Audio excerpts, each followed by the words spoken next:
Good evening. I call to order this special meeting of the Lakewood City Council on December 14th, 2020 at 5:30 p.m. Will the clerk please call the roll? Hall. Here. Abel. Here. Vincent. Here. Gutwein. Here. Vita. Here. Skilling. Here. Springsteen. Franks. Here. Johnson. Here. LeBure. Here. Harrison. I am here. Yes. You have a quorum. Thank you for that. At this time, I'm going to ask my co-counselor, Counselor Franks, to make a motion to go into executive session. I move to go into an executive session pursuant to sections 2.15 paren C paren 1 and 2.15 paren C paren 4 of the Lakewood Home Rule Charter and sections 24-6-402 paren 4 paren B and 24-6-402 paren 4 paren E of the Colorado Revised Statutes for the purposes of considering documents given in confidence and for matters of attorney-client privilege, and specifically to receive from the City Attorney's Office the report from a workplace harassment investigation recently conducted pursuant to Section 6.2 of the City Council's Policies and Procedures Manual. I further move that we adjourn the special meeting from the executive session. Is there a Second. second? Second. Okay, please cast your votes.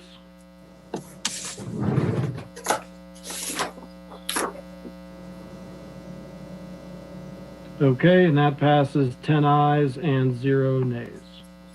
All right, we'll see you on the other side.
Good evening. I'd like to call to order the Lakewood City Council virtual meeting in Lakewood, Colorado on December 14th, 2020.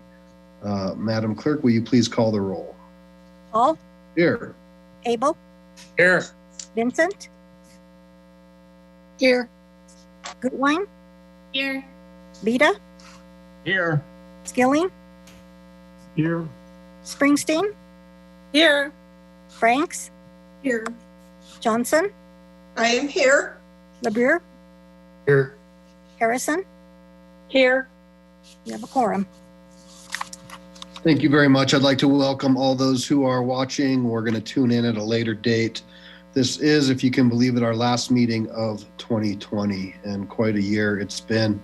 It's also being the last time we're going to meet. I also want to acknowledge our incredible staff as we celebrate Employee Appreciation Month during the month of December. So hats off to all of you. If you would like to participate, there'll be a couple different opportunities tonight. We have general public comment, and then we'll also have some public comment on other ordinances later on second reading. I appreciate everybody. I think there's about 10 people who've weighed in on Lakewood Speaks. So we want to acknowledge that we have seen those.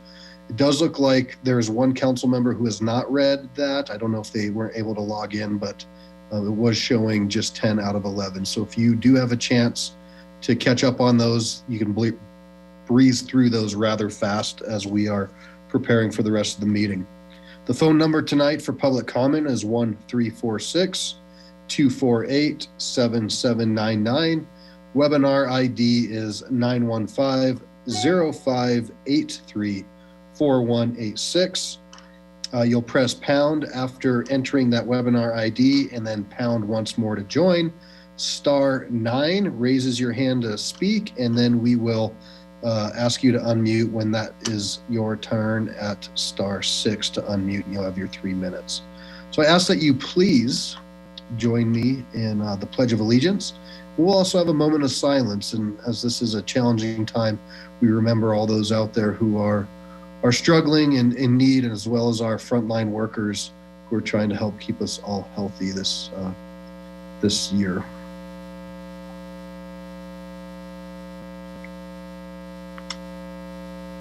I pledge allegiance to the flag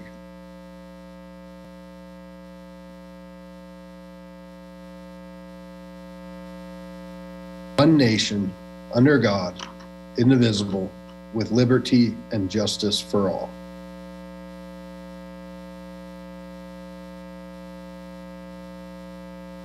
All right, thank you very much.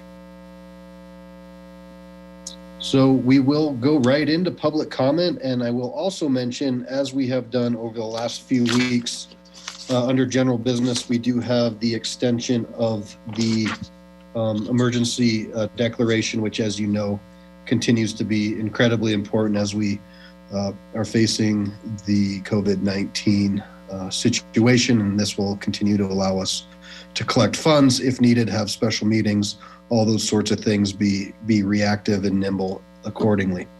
So this is the moment in the meeting where the public is invited to address the City Council on items that did not appear on the agenda. All comments should be directed to City Council. I ask that all persons calling in observe the same decorum of City Council held in person in chambers.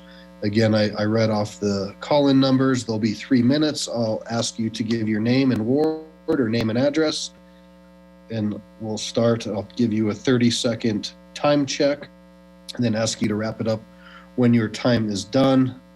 Seems like I am forgetting something. And this is general public comment. We do have some first reading ordinances. There's no public comment on those tonight. And then, of course, second reading, we do have comment, as well as a separate area for consent agenda resolutions. With that, Madam Clerk, will you please? There's call ending in 2228. All right, good evening, caller 2228. If you press *6, you will unmute, and I will start your 3 minutes. Hi, can you hear me okay? Yes. Great. My name is Michelle Levine. I'm a 15-year resident of Ward 3. I'm a mother of 2 children in Jeffco Public Schools. work full-time at a Jeffco-based local nonprofit. My comments are related to the unprofessionalism, to say the least, of my council person, Anita Springsteen. Even tonight, she had her phone up, but she doesn't perform her required duties. It doesn't appear she even wants the job. She seems to only serve her own agenda and not those of her constituents, and I have several examples. The City Council Policy and Procedures Manual specifically states councilors are supposed to serve on at least one or more committees, as many of you do. And she's not only refused to serve on more than one, claiming her schedule doesn't allow for the time commitment, she's the one that made this commitment to be a public servant. And the only committee that she does serve, she didn't attend the yearly meeting. She passed on the obligation to her fellow Ward 3 councilor. Another missed commitment was the annual retreat. All of you were asked to save the date. This was back in October 2019, and several attempts to pick a date that would work for her schedule. She still refused to attend the City Council retreat, citing a scheduling conflict. So she's just not even meeting her commitments as our public servant. The Policy and Procedures Manual also states that council is required to submit a performance review and the city manager and city attorney, and Anita has failed to perform those tasks. When called out about her failure at a city council meeting, she claimed that the allotted 2 weeks to get it done was not enough time for her. It was fine for everyone else. On July 6th, Anita wasn't able to log in properly. She was having technical difficulties, but the fact of the matter is she was actually at a bar, and there's a lot more to that whole scenario. She takes multiple phone calls during city council meetings, which just show complete disregard for her fellow members and not meeting the basic public commitment to pay attention and hear what people have to say.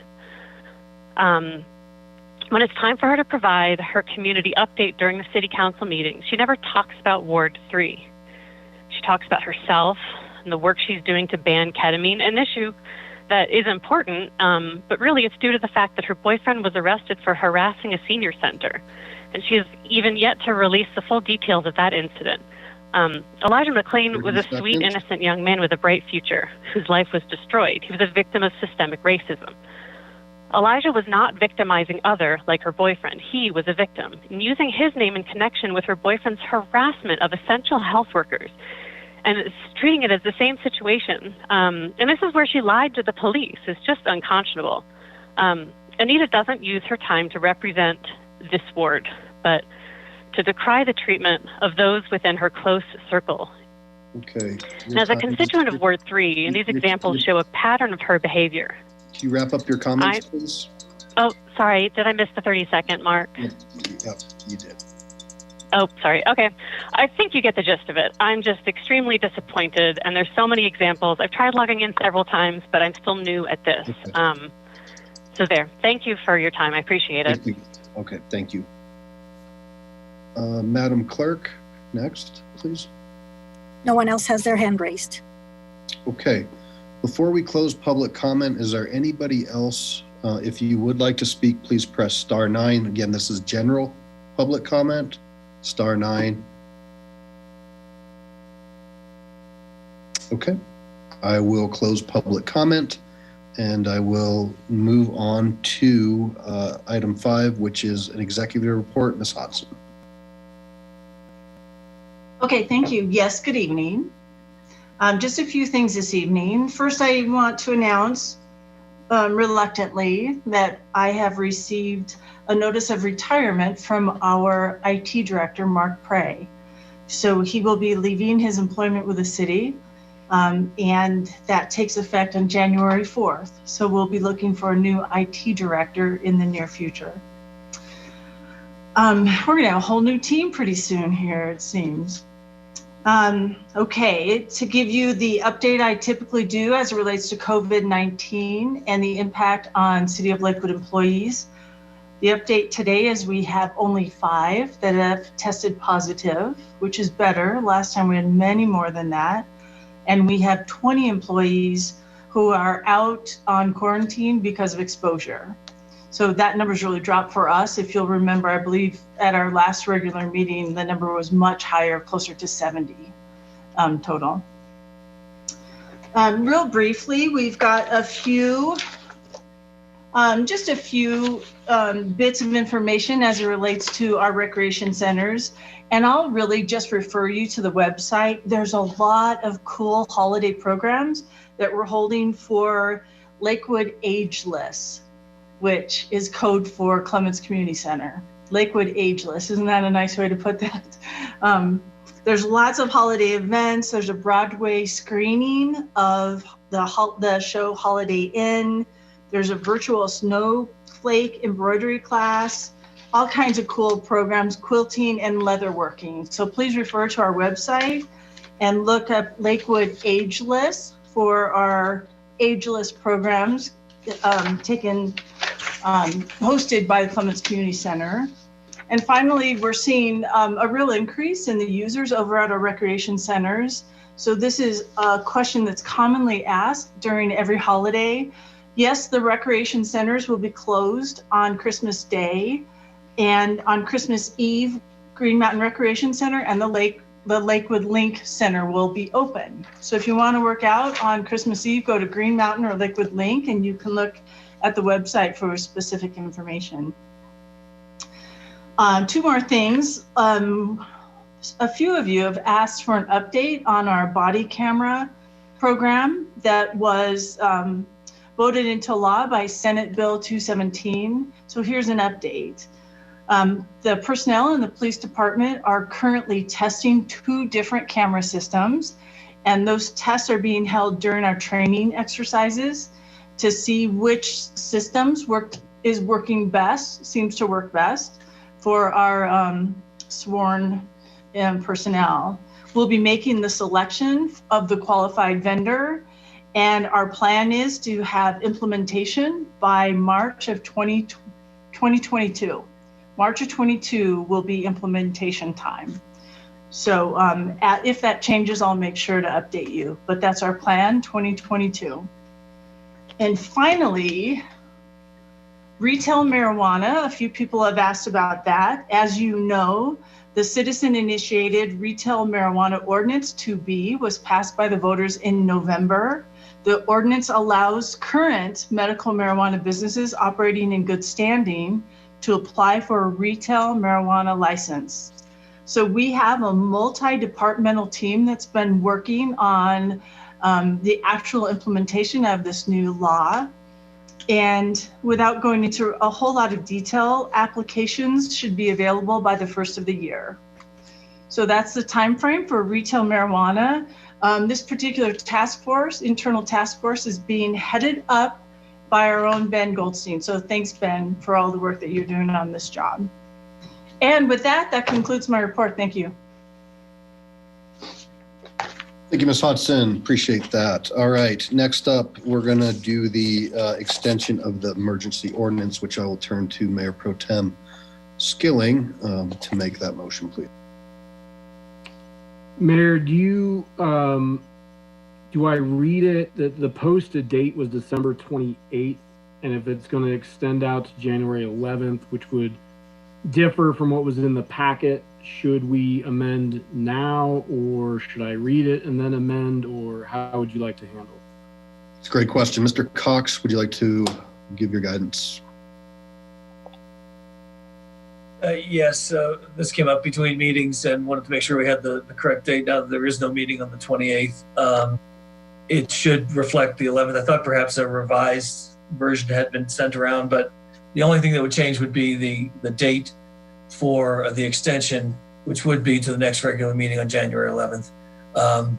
This is a motion, so ideally somebody would make a motion to amend the text of that motion so that we can get it with the correct date.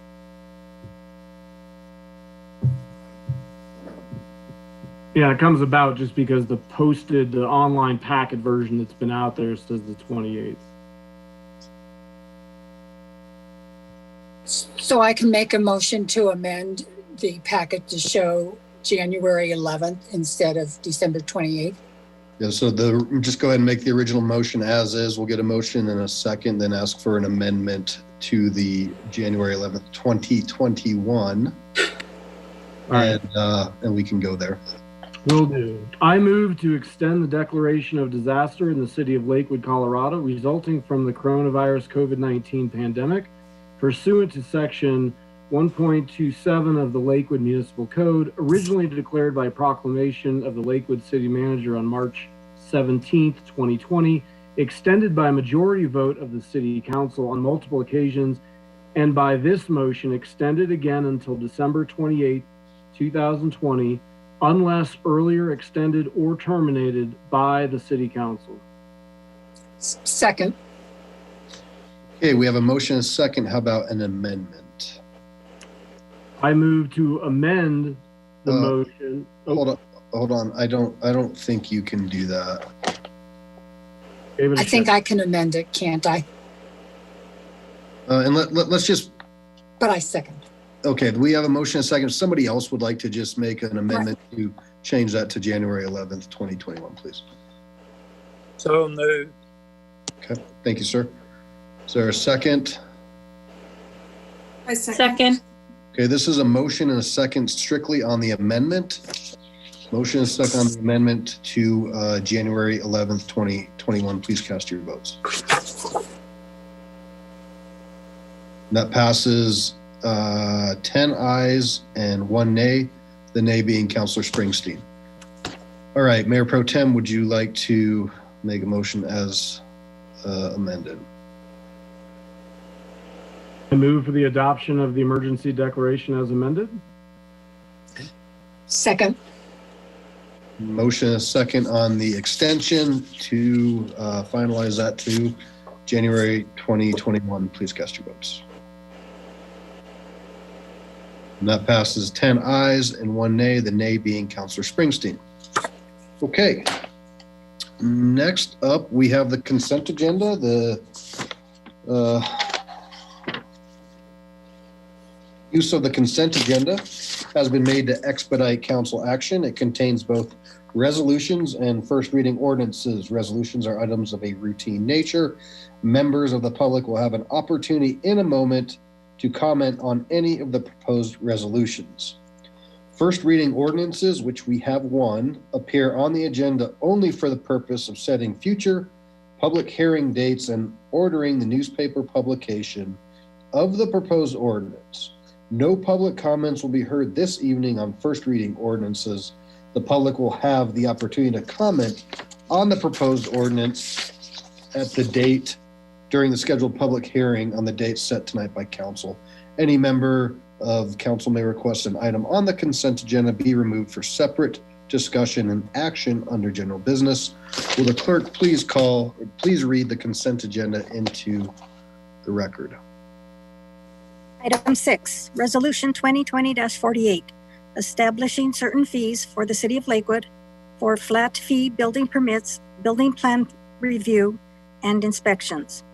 Item 7, Ordinance O 2020-33, authorizing the sale of the Westland Town Center parking lot in accordance with that certain option contract entered into as of June 16, 1992 between the City of Lakewood and the owners of the Westland Mall, Westland Town Center. Item 8, accepting minutes of the boards and commissions. Lakewood Advisory Commission Executive Committee Meeting, May 13, 2020. Lakewood Advisory Commission Executive Committee Meeting, August 4, 2020. Lakewood Advisory Commission Executive Committee Meeting, September 2, 2020. Lakewood Advisory Commission Full Commission Meeting, June 17, 2020. Lakewood Advisory Commission Full Commission Meeting, August 19, 2020.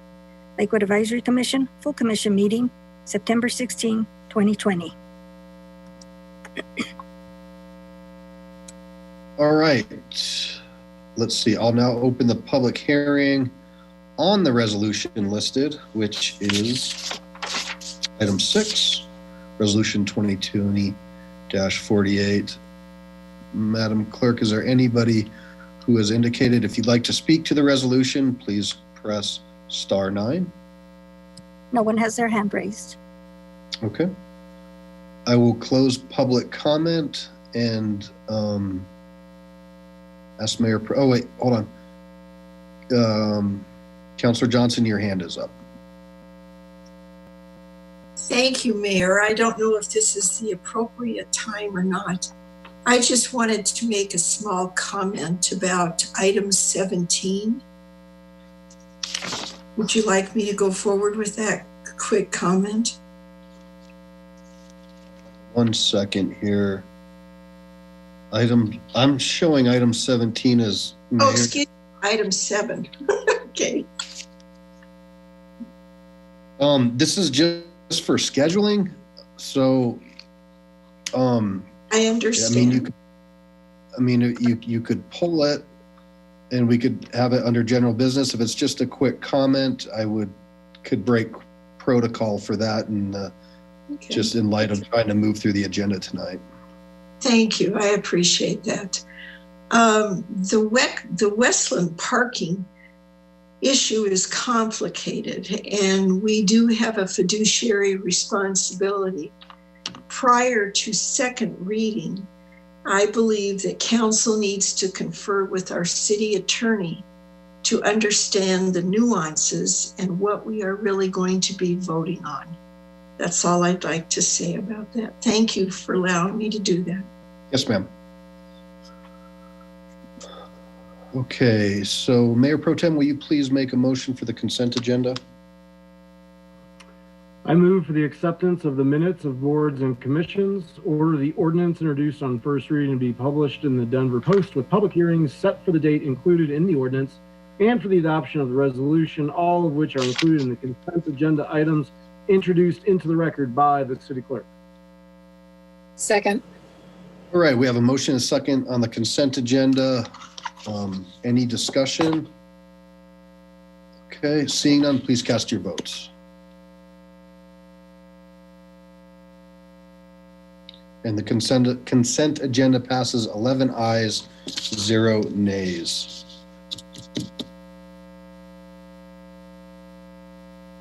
All right, will the clerk please read item 9? Item 9, Resolution 2020-49, adopting 2020 sales and use tax rules and regulations.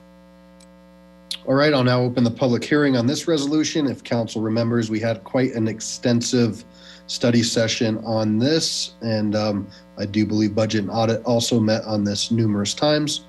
So if anybody in the queue wishes to speak, public comment on this resolution, please raise your hand, which is going to be *9. No one has their hand raised. Okay, I'll close public comment and ask for a motion.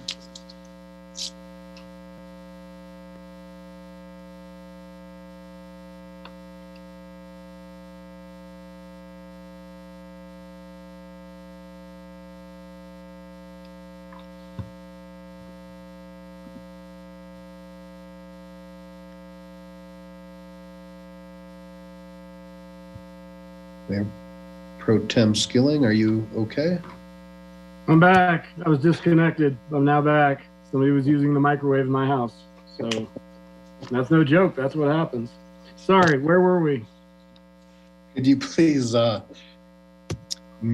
make a motion to accept resolution 2020-49, item number 9? I move for the adoption of resolution 2020-49. Second. All right, motion and a second. Any questions? All right, any comments? All right, seeing none, please cast your votes.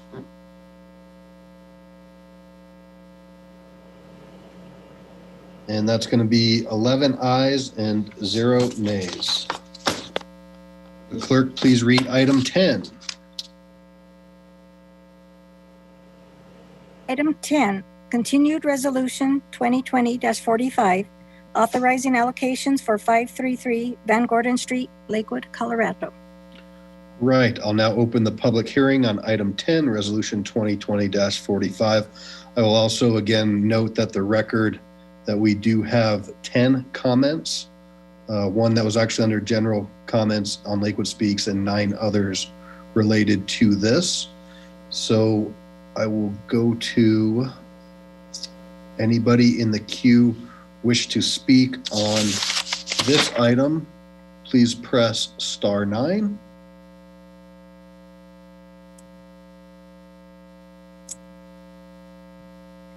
Okay.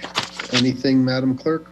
No one has their hand raised. Okay. I will close public comment and go to, let's start with Councilor questions, and Ward 1, Councilor Abel, your hand is up.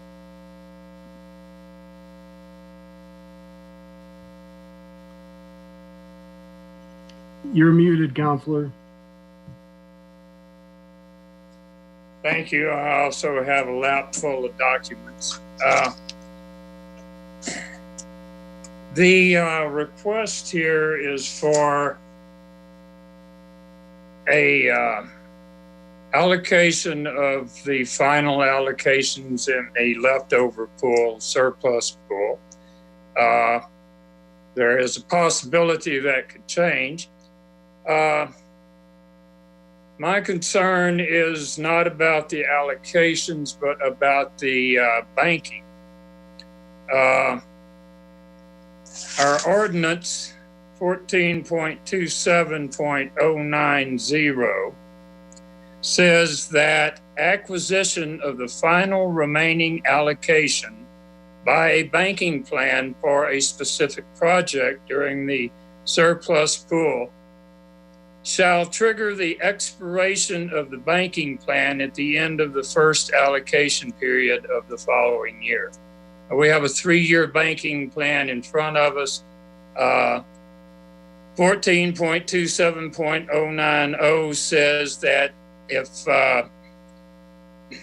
when the banking plan requested by the developer gets its final allocation awarded, not the final allocation in the pool, but the final allocation for the banking plan is awarded, it triggers the expiration of the banking plan at the end of the very next allocation period, which would be May 31st, 2021, and it cannot be extended for 3 years.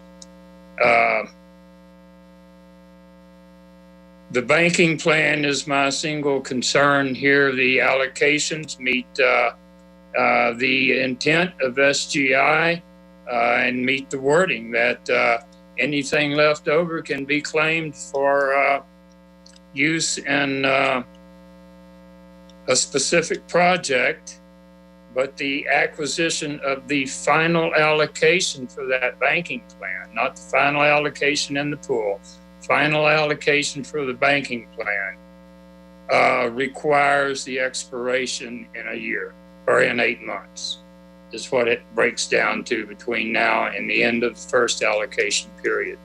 So I would suggest that, I don't know, do we bifurcate it and consider the allocations separately from the banking plan? Do we consider them both? We consider them both, then I think we're all compelled to vote no because the ordinance is clear that it won't go for 3 years. So how do we handle that? How do y'all want to handle that? I have no suggestion. We can go with the whole thing, lump them together, in which case I think the specific requirements for the banking plan would prejudice against the allocations, but the allocations meet all of the intent of the SGI, and I can see no reason to deny the allocations. So it's simply the matter of the banking plan's expiration. The attorney for the other side sent me a response today to the question I submitted to staff, saying that, well, if we don't get the 3-year banking plan, we'll just drop one of the allocations so that we only have 231. That would do two things. First, it would, I think, trigger another hearing because it would be a modification of the plan in front of us. But secondly, it's a not so hidden way to get around the requirements of our ordinance. and I think that it is being read in the improper way by the responding attorney. So, Mr. Cox, would you have anything to say about that or any observation? So, Otherwise, that's all I have to say. okay, thank you, Counselor. So I think before we have Mr. Cox weigh in, Ms. Hodson, did you, I know Mr. Rice is on board. Yeah, let's do have Mr. Rice brought to the screen, please, to be a part of this conversation. And also the applicant's representative. There he is, Paul Rice is here.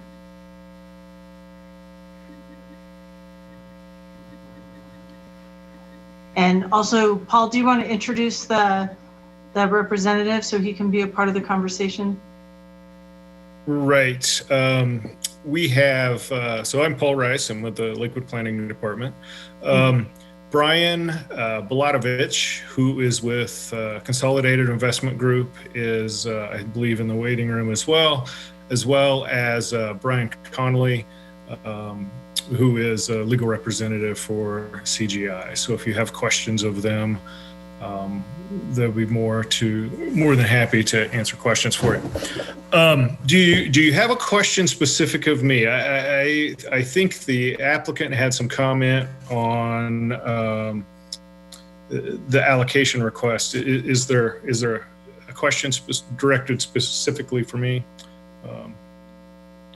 So Councilor Abel is saying no, and I think he did lay out the question, and I do believe council may have seen a response to that question that came in late today. So I would defer if they would like to address that and open themselves up for questioning, certainly would welcome them to do that. So. Okay, and that would be directed towards Mr. Conley. Okay. Good evening, Mr. Conley. Good evening, Mr. Mayor and members of council. Brian Connolly with the law firm of Otten, Johnson, Robinson, Neff, and Raganetti. Our business address is 950 17th Street, Suite 1600 in Denver. Councilor Abel, you are correct that the response that I sent you indicated that if council was inclined to make a decision based on 14.27.90D, that we would withdraw our request for one of the allocations of the banking plan, which would meet the letter of the law.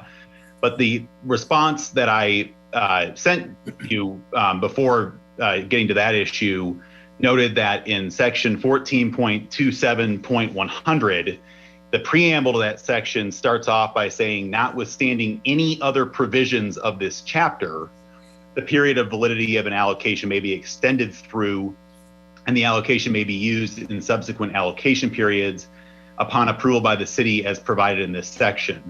So my interpretation is that section 14.27.100 gives you the authority to approve a 3-year banking plan here, given that it very expressly supersedes other provisions of the chapter.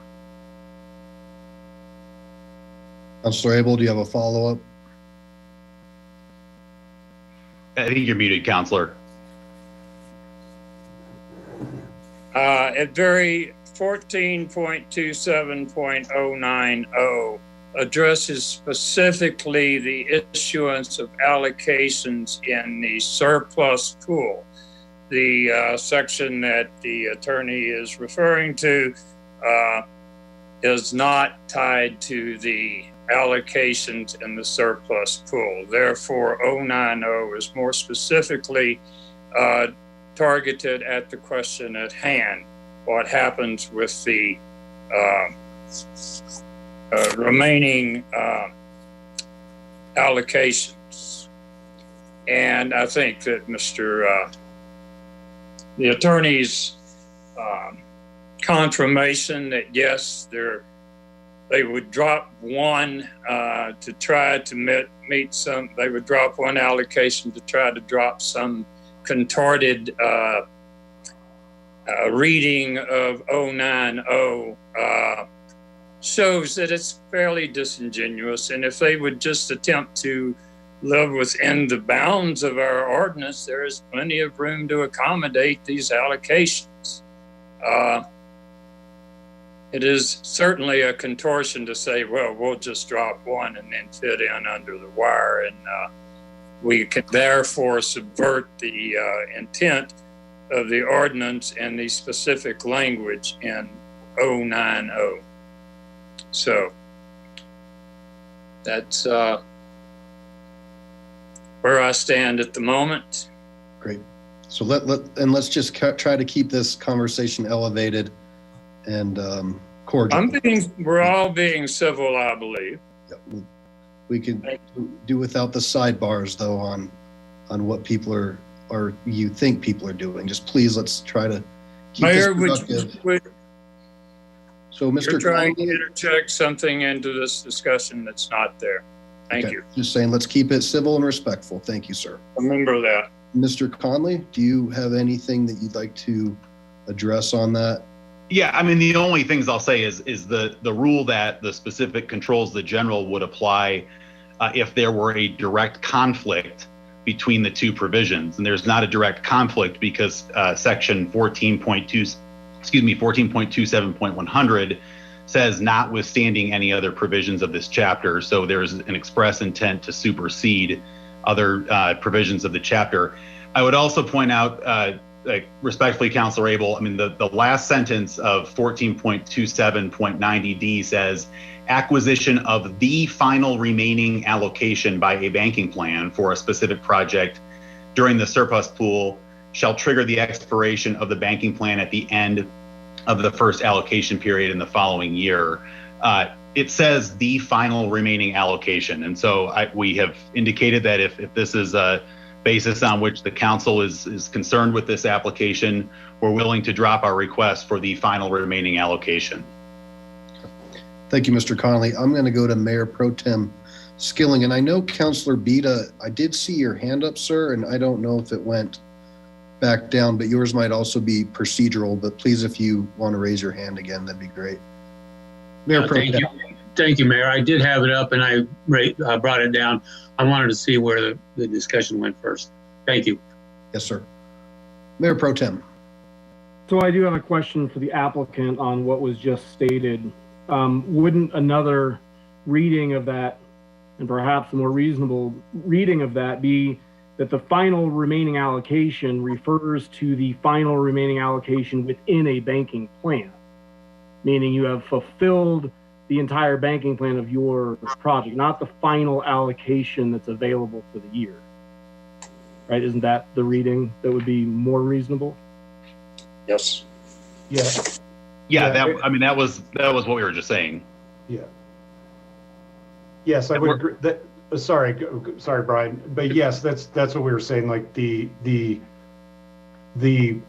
well, there's a couple things. This also states that there's a banking plan in place, and this is fulfilling that. Like there is a banking plan that potentially is already in place, and this is fulfilling it from something that was already established.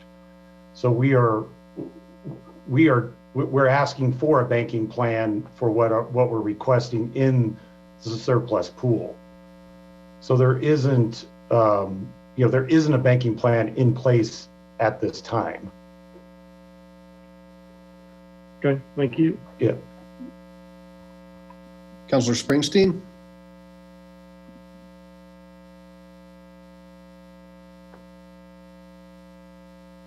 I was wanting to ask about notice, whether proper notice was given for tonight as required.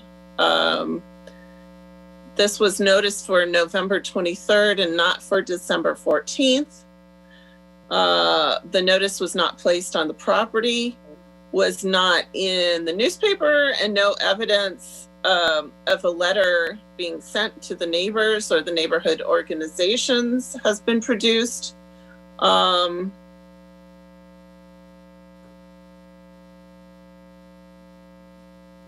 That's my main question. Thanks. Yes, thank you. Mr. Rice, do you want to address the notifications? Yes, proper notice was sent, and Councilor Springsteen is correct. The notification was for the November 23rd meeting. Council chose to continue the request till this evening, and so a second notice was not sent for the hearing tonight. Thank you. Well, I guess what I'm asking is that in line with the law and the policies and procedures? Because my understanding is a second notice should have been sent. We should not be discussing this. That's typical process when a hearing is continued. There is not a second notification requirement. And Mr. Cox, I don't know if you want to add to that or engage. Just that the practice has been for many years, and it's been the case that we ask for any continuance to happen on the record at a meeting where notice has been provided. So if it's scheduled for November 23rd and there's a decision to continue the discussion to December 14th, if that happens on the record at the meeting, the presumption is that anyone who cared to tune in on November 23rd to listen to the discussion will know that the matter has been continued to that future date certain. That's why we ask for a date certain in those cases as well.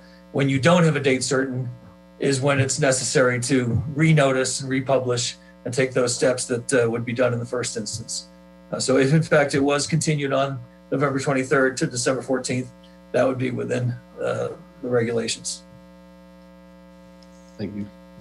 Well, I would humbly object to that interpretation. I believe a second notice should have been sent, and that this is an illegal discussion according to Robert's rules. Thanks. Okay. Councilor Johnson, your hand is up. Yes, thank you. I've actually got a few other things that have been brought to my attention. You know, there's a Union Corridor study in progress, and this really is so close right across the street from the Union Corridor. That has not been dealt with council yet. There are a lot of concerns in that plan regarding traffic. I'm not sure that that has been satisfactorily resolved for the community that will be dealing with the traffic there. And not for me either, frankly. You know, the general practice is that when you come back to council, generally people at least wait 6 months. This is unusual to have an applicant come back so quickly. I think the optics of that are not that good.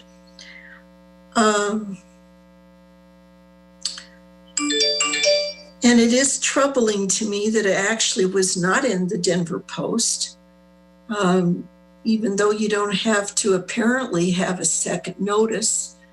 It would seem that in good faith that should have happened, and it did not. Also, as I watched your presentation, a lot of it was based on a housing study that was done 5 years ago. A lot of that information is currently outdated. There have been other projects that have gone up, and there are more to come. There's one at 730 Sims that's close enough that it's going to really impact the traffic on Union and Sims. There's another project going in at 66 South Van Gordon. We've already got things that are lining up to look like they're going to be extremely impactful to that corridor. And that needs to be taken into account.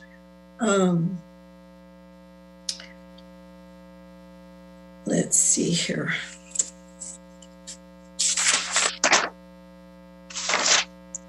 I very much appreciated that Brian reached out to me, maybe about a month ago. We had a nice conversation.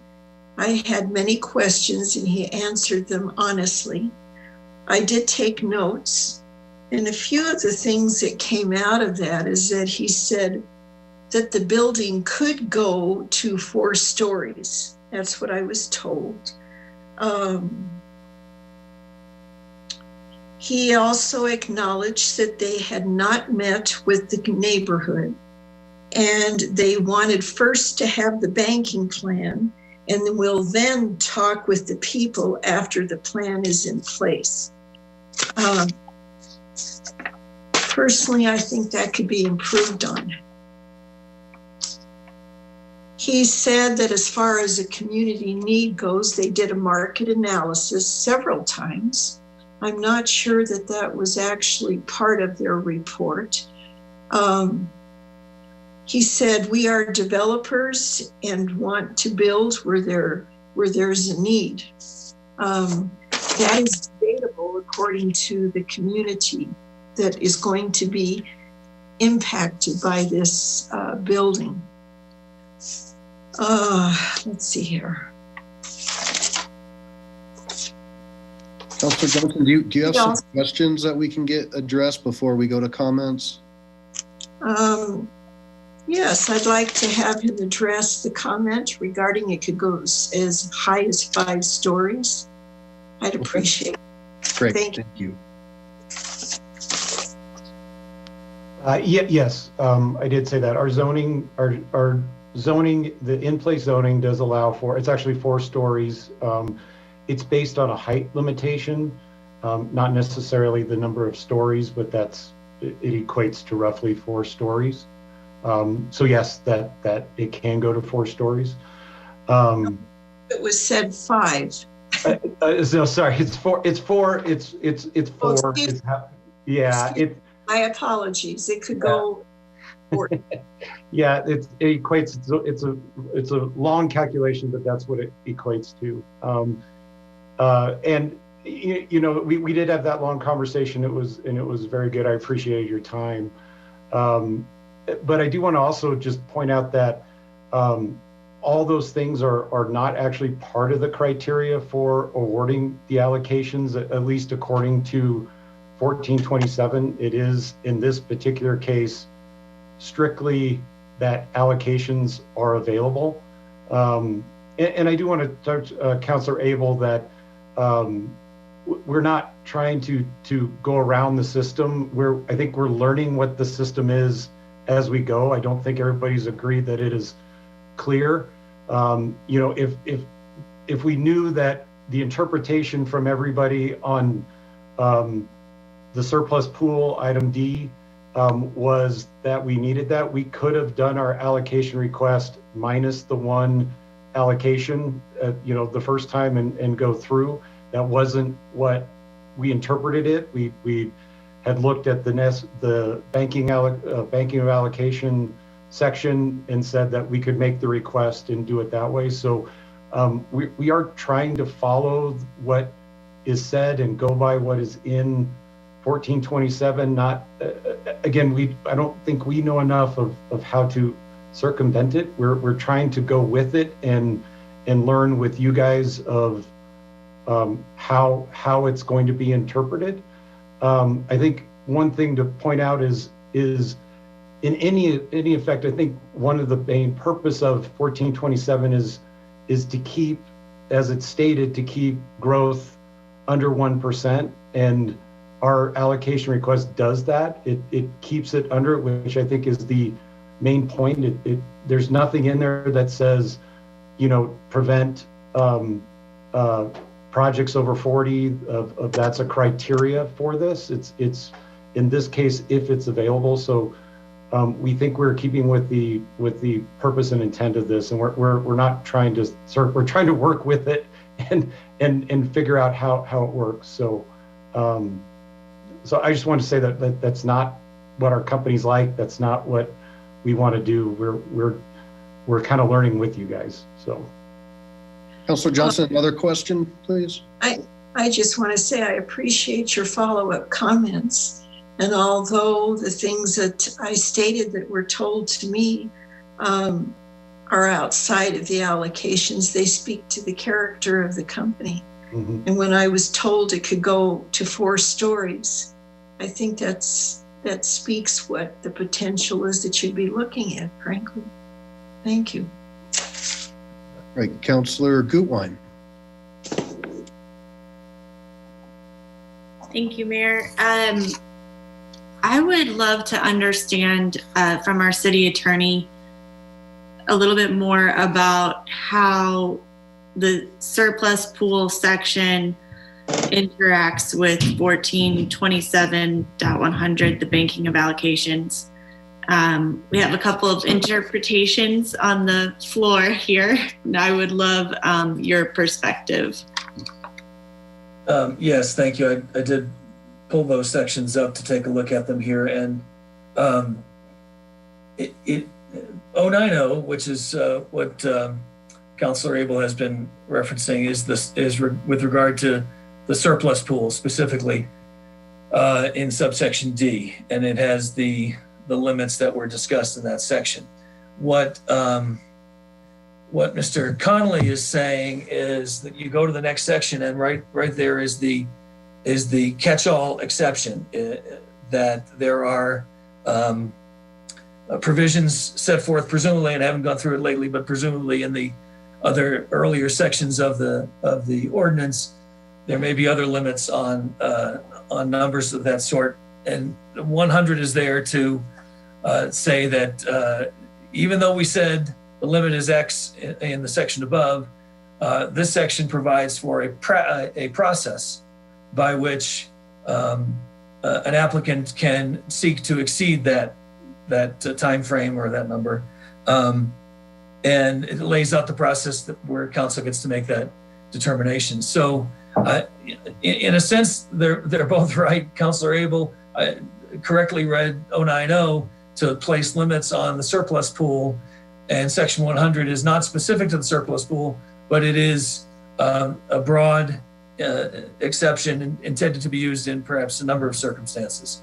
So I think, without having reread the entire ordinance tonight, I think that the effect of 100 is to provide a process by which an applicant can ask the city to exceed the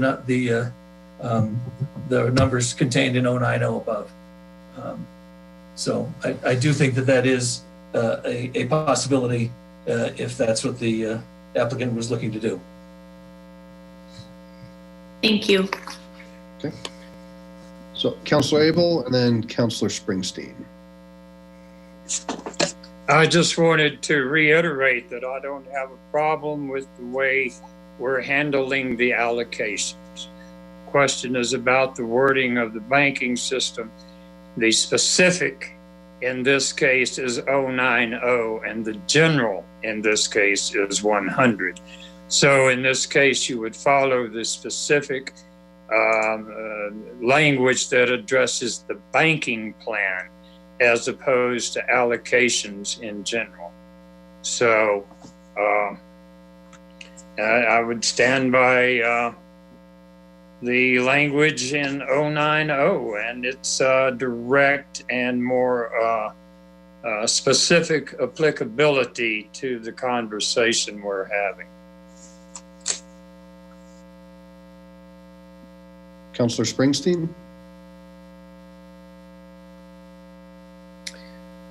Again, on the issue of notice, this is not the same plan that was posted for November 23rd. So improper notice. And also, I agree with Councilor Abel, what he just had referred to. That's it. All right, Councilor, are there any other questions? Okay, seeing no questions, I'm going to ask Mayor Pro Tem to please make a motion.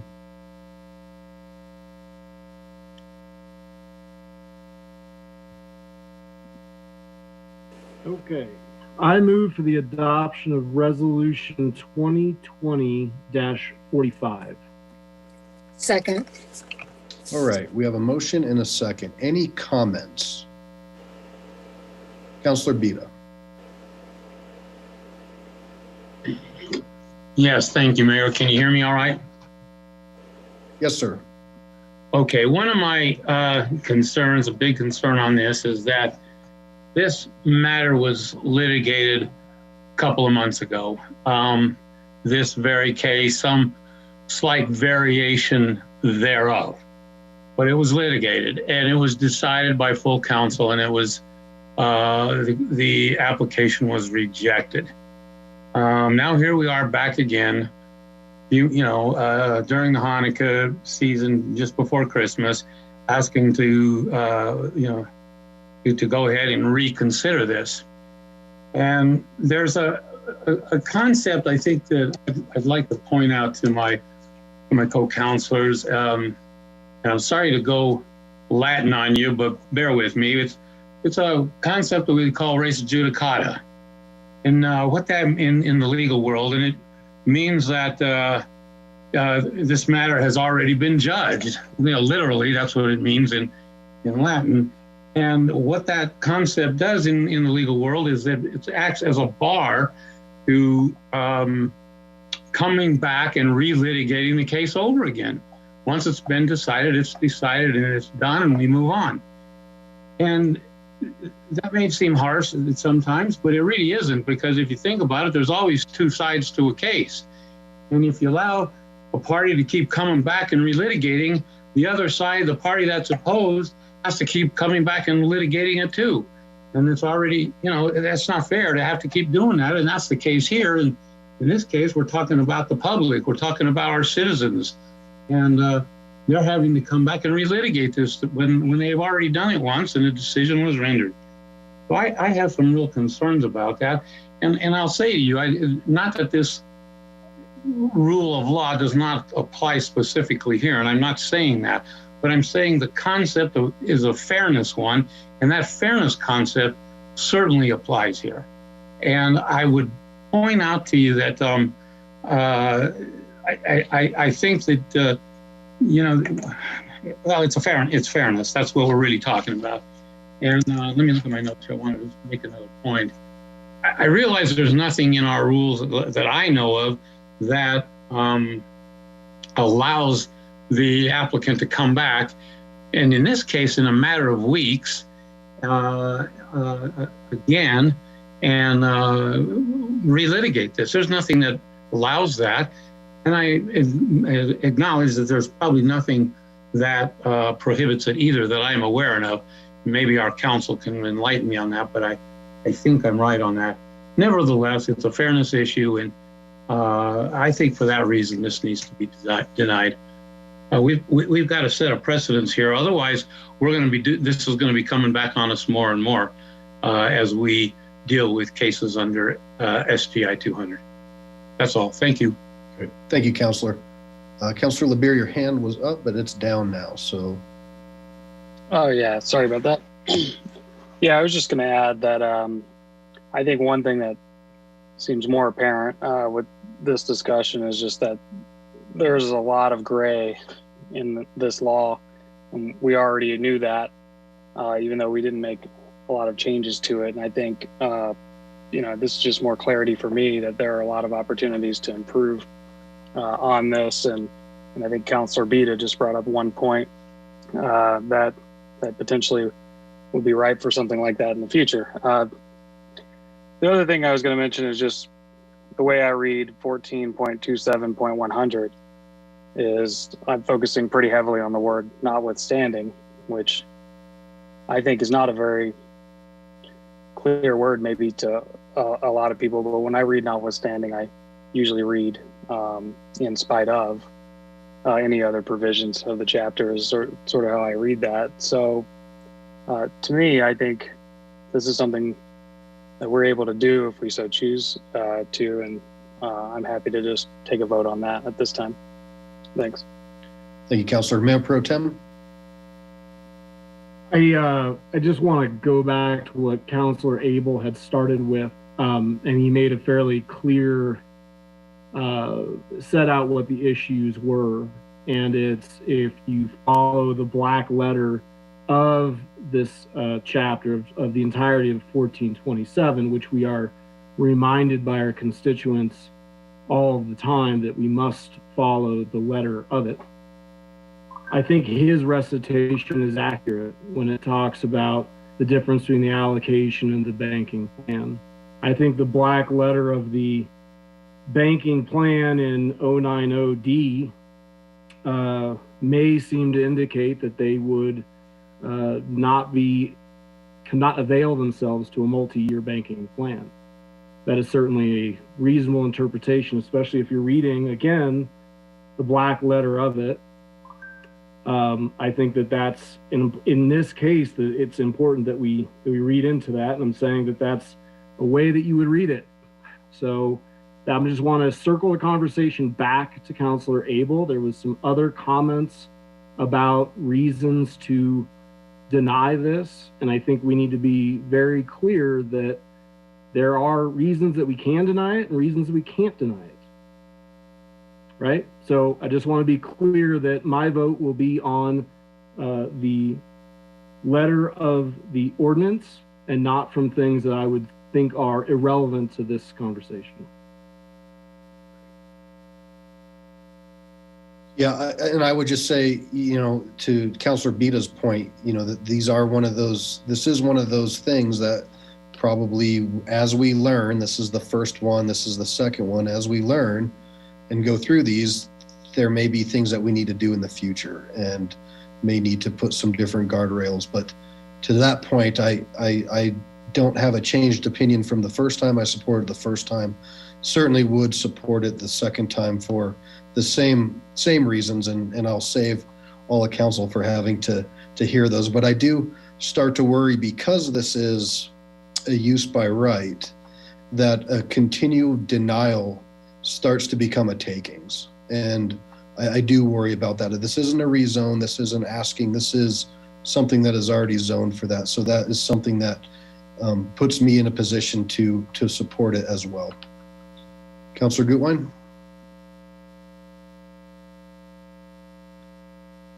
Thank you. I think it's difficult when we have multiple interpretations that really yield in very different results. And I did not go to law school. So all I can do is ask our city attorney for his professional opinion. And I can read, as Councilor Skilling says, the black letters on this page and Google what notwithstanding means. And notwithstanding, the definition is in spite of. So what this says is, in spite of any other provisions of this chapter, the period of validity of an allocation may be extended through, and the allocation may be used in subsequent allocation period upon approval by the city as provided in this section. That seems real black and white to me, that we can extend the allocation period for those, or the period that those allocations can be used. I think that's plain English what it says. And that's also what our city attorney just advised this chapter means. So I think that we could have, or should have, the discussion if we would like to extend that period. I'd also like to point out, as the applicant mentioned, that doing so would not counteract the 1% primary goal of this entire document. So it keeps very much in line with that. Couple other things I just want to say. I really don't want to talk about this as if we're litigating. We're not in trial here. We're not in the courtroom. We have a process that was voted on. We have members of our community that want to build on property that they own, and they're participating in a process. I just feel like that makes it very oppositional. When what it should be is a discussion about what we want our city to be. And to that point, during the last meeting, the comments, as I recall, were that the density was too much. And so now we have an application for less density, about 70 units less. You know, from 309 to 232, it's not quite a third reduction, but just about. That's a pretty big reduction in units. And that's exactly what our council said we wanted. So then our applicant comes forward and says, all right, we'll do that. And then we say, oh, that's not very nice of you to come back a couple of weeks later and do exactly what we say. I mean, at a certain point, we can't expect people to follow rules that don't even exist on paper, or that we didn't even say out loud. And on that note, I also just want to say, I think that it is fair moving forward to ask for us to reprint notice. That seems reasonable to me, but we didn't ask for that. So when we made the decision to extend this, which we all voted on and which we all passed, we should have at that time said, and we would like you to reprint the notice. So at a certain point, it feels to me like no matter how an applicant wants to try to follow this rule, the goalpost will be moved. We will change the interpretations, and some members of council just don't want to see building here in the city of Lakewood.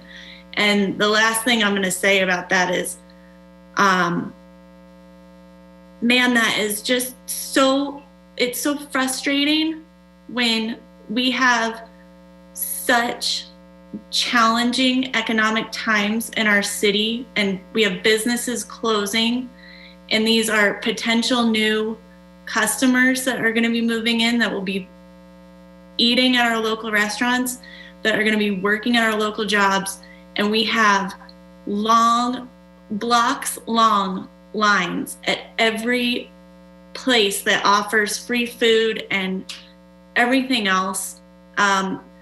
We need affordable housing. This is just frustrating.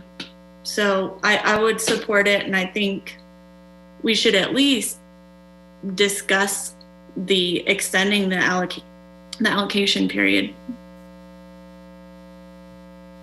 So I have Councilor Franks, and then Harrison, and then Beta. Thank you, Mayor Paul. I appreciate it. As we can clearly see by folks' different opinions and interpretations of that language, that there are some open questions. My concern is that this is being done in a public meeting when I believe we should be getting legal advice in an executive session. I believe it is wholly inappropriate for some of the discussion that has been had in this public setting. Therefore, I would be more in line with wanting to continue this and request an executive session in which we get legal advice concerning the fact that there are seeming to be some differing opinions here. But I think that we certainly have a fiduciary responsibility and a responsibility to all parties involved in this. And I just think that that would be the route that we should be going, is to continue and get that legal advice. Thank you, Councilor. Councilor Harrison, and then Beta.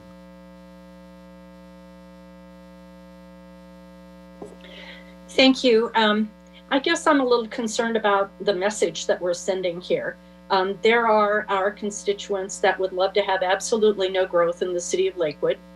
I get it. but that's not real. As a prior mayor said many years ago, we either grow smartly or we grow completely stagnant, and as a city, we die. When we look at how many closed up storefronts we have currently and how much business is relying on, getting new people, I think this is a good plan. I think this is a good place for this building. It's in a high growth area. It's specifically in the dark purple area that we targeted as a growth area. It's already zoned appropriately. People, come on. We cannot continue to say no all the time. We have to say yes occasionally, and this is the perfect place to do so. Thank you. Thank you, Councilor Harris. And then I'll go to Councilor Bida and then Councilor Vincent. Also, just to comment on Councilor Franks, you had two parts. You had an executive session question and then a continuance. An executive session could happen during the course of this meeting. We'd have to check the technical part of that if that is doable for us now, but that would be within the law to have that and to have some legal advice. Councilor Bida and then Councilor Vincent. I just want to say that I think Councilor Gutwein hit on a point that may be overlooked, and that is this whole idea, the word that I think the operative word we need to be concentrating on is the word may. The ordinance, even if you take the applicant's interpretation of it, it basically says it allows us to override the other allocation provision. It allows us to do that. That's the best reading that they can have, and with that means that we either can or cannot, may or may not extend that banking provision for 3 years. I think that means it's in our discretion, and I think that was Councilor Gutwein's reading, if I understood her correctly, and I think she's right on that. So that means we can say, no, we're not going to give you 3 years, or we can, either way. Thanks, that's all. Councilor Vincent. Yeah, last time I voted no on this, and my concern was the number of allocations. We brought that down, and we certainly have enough in the surplus pool. So we may be waiting for some information on interpretation, but I am inclined to change my vote to a yes because there is plenty of allocations left in the surplus. Thank you. But I don't know where we're going to go with Councilor Frank's suggestion on executive session. Thank you, Councilor Vincent. Councilor Johnson, and then while we are checking, while she's getting ready, Ms. Hodson, can you see if we have the capability if a executive session needed to happen tonight electronically? Yep. Ben, I'm going to call you right now. Yes. All right. Councilor Johnson, please. Thank you. In response to Councilor Harrison, it's not that people don't want growth. They spoke very clearly with the Strategic Growth Initiative, and there is a real concern about the increase in density, period, in that particular corridor. The Union Corridor plan is still in play. We have, as a council, we have actually not sat down and with the Planning Commission to take another look at that. To me, that's important. And also, I know that an unmet community need is not part of this.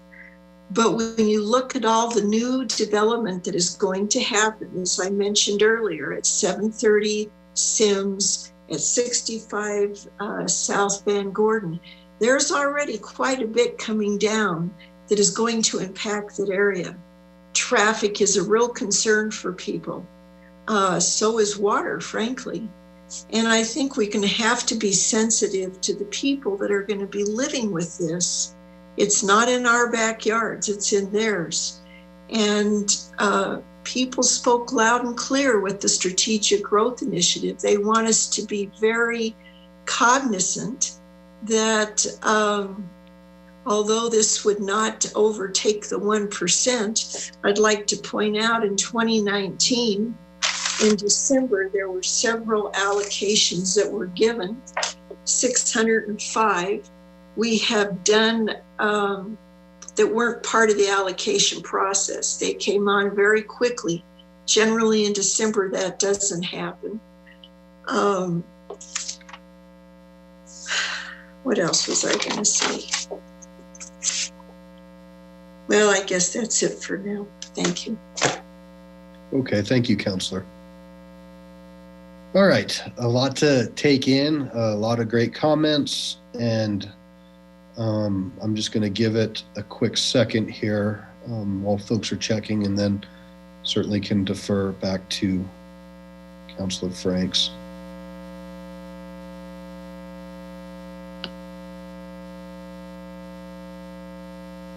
And no pressure, because I know that Ms. Hodson and Mr. Goldstein are looking. All right, Councilor Franks, go ahead. Thanks, Mayor Paul. I certainly obviously presented two completely different things inside the same concept. My concerns with trying to proceed tonight and switching gears is I didn't even get the email with any of the responses until after my workday and like 20 minutes before our earlier meeting. So I feel personally wholly unprepared except for the plain reading that I've already done. And I also believe that our attorneys, it is not fair. We're in the midst of some other things going on. And so I think the best thing to do in order to ensure that we give proper time for consideration and looking into it is that we delay. That's my personal position. I know others may not agree with that, but I'm not a person who wants to make a quick decision if there's information that I haven't considered. I think that's important to consider. Otherwise, if we move forward with the vote tonight, I've got to go on the plain reading.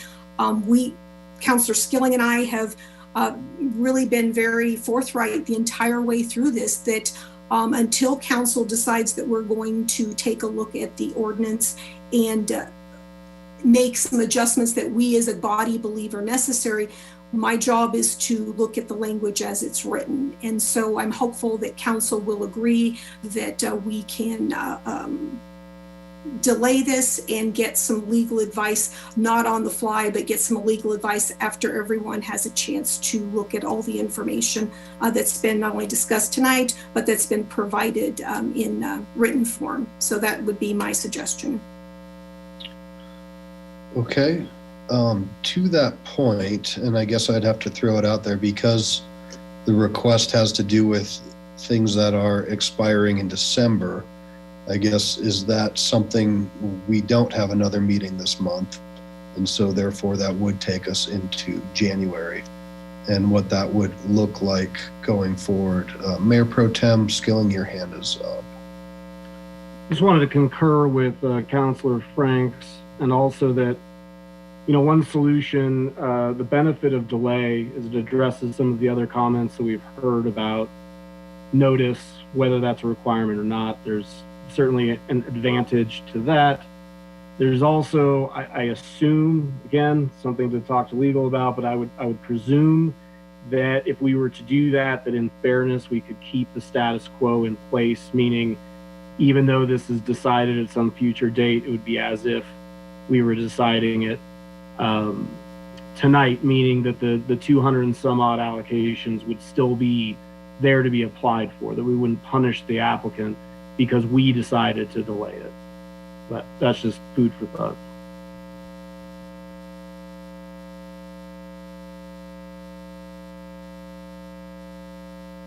Councilor Bita.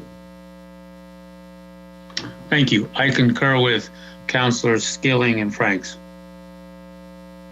Thank you. Councilor Gutwein. I have no issue with taking some additional time with this, except that my concern is that the community is going to feel like you guys are breaking breaking 200, because it clearly says in here that the time, there is a timeline and the surplus ends.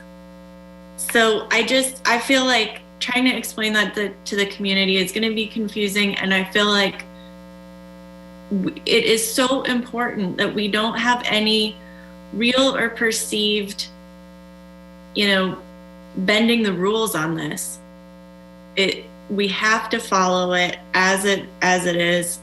So, that's my concern with delaying. If it means we have to have an additional meeting in December, I don't know. But if you all are comfortable with delaying and what that means, then, I could certainly be persuaded.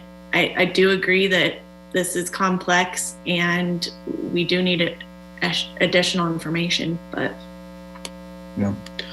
So, and certainly, and I will say that I have paid pretty good attention to our comments. And so folks who commented this time were the same folks that commented last time, right? And a lot of the concerns were the same. So one of my main issues with delay is, are the goalposts going to be moved again? And when you have folks who read this literally and it says unused by December and we can't meet until January, then we are potentially breaking our own rules again. And keep in mind, this council did push this hearing to tonight. It was voted on by, I think, all of council. So I would ask for, I guess, a legal opinion as to if this could be moved. I would also like to hear from the applicant if it's acceptable to them to also have this delayed, or if they'd rather have this addressed tonight. Yeah, Mr. Mayor, this is Brian Connolly for the applicant, and I'll let Mr. Cox weigh in as well. I would appreciate an opportunity to take a 5-minute or 10-minute break so that we can talk about this amongst ourselves and decide if this is something that we're willing to accept, given that I think there is a little bit of gray area in the ordinance on whether this needs to be acted on before the end of the year. But I'll let Mr. Cox respond as well. Okay. Mr. Cox. Yeah, I had the same thought that I would appreciate the opportunity to confer with Mr. Connolly, and if Mr. Rice could be part of the conversation. He's much more adept with the language of the ordinance, and I'd want to get his input on the repercussions of continuing beyond January 1st, if that's what ends up getting proposed. So if we could take 10 minutes or so, I think it would be productive. Okay. Councilor Franks, you kind of started us down. Is that acceptable? No, absolutely. And I did want to also say, obviously if council, the majority gets to where they want to do an up down, certainly I'm prepared to cast a vote. I will be casting it on the plain reading of the language, but certainly I think that out of respect to everybody, let's see if we can get to a good quality consensus, whichever direction. And I'm prepared to do my job regardless of the direction that we want to go. Cool. So with that, we will take a couple. Let's go ahead and recess till 8:40. It's 8:27 right now, and we'll continue this. There is a motion and a second on the floor. Before we go, Councilor Abel, your hand is up. Yes, it is. I was considering calling the question, but I think a 10-minute break is sufficient. But I would not want to go into more than that kind of delay in this process. Thank you. All right, we'll now do it at 12 minutes. So that'll be 8:40, taking a quick recess. We'll come back at 8:40.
So we will reconvene the regular city council meeting of December 14th, 2020 at 8:41 p.m.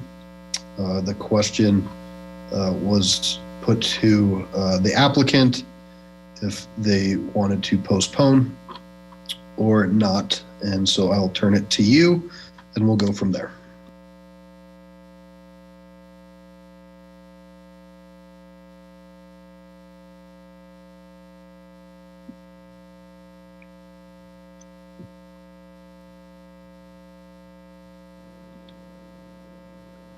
Mr. Mayor, can you hear me? Yes, sir, Mr. Conley. Okay, thanks. I had to be added back as a panelist. So we had a chance to convene with the city attorney and with Misters Parker and Rice, and you know, I think there's sufficient gray area in 1427 that we would like a vote on this before the end of the year. It presents enough legal risk to us and to the city to continue this into January that is not a good option for I think any of us.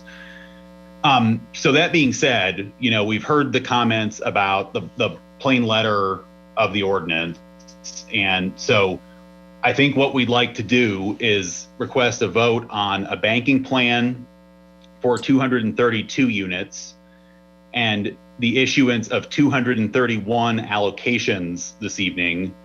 And Councilor Abel, if you believe that that is inconsistent with the spirit of the ordinance, then I would ask you what number of allocations you believe is appropriately within the spirit of the ordinance that you could support this evening.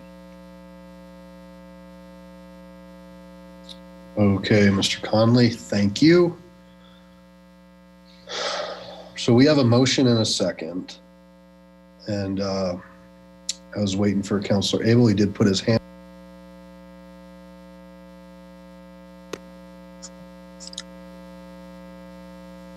Did you call me? Did you recognize, give me the floor, Mr. Mayor?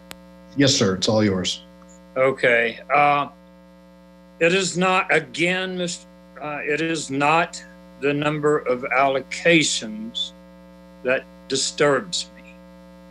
What is my concern is as Mr. Skilling said, the black letter of the law that says you cannot have a 3-year banking program with leftover surplus units. However you want to look at it, the ordinance, I believe 090 has primacy, and it says that no matter whether it's 231 or 232 or 410, the last allocation for your banking plan is what triggers the provision that it has to be redeemed or used, or however you want to phrase it, before the end of the next allocation pool.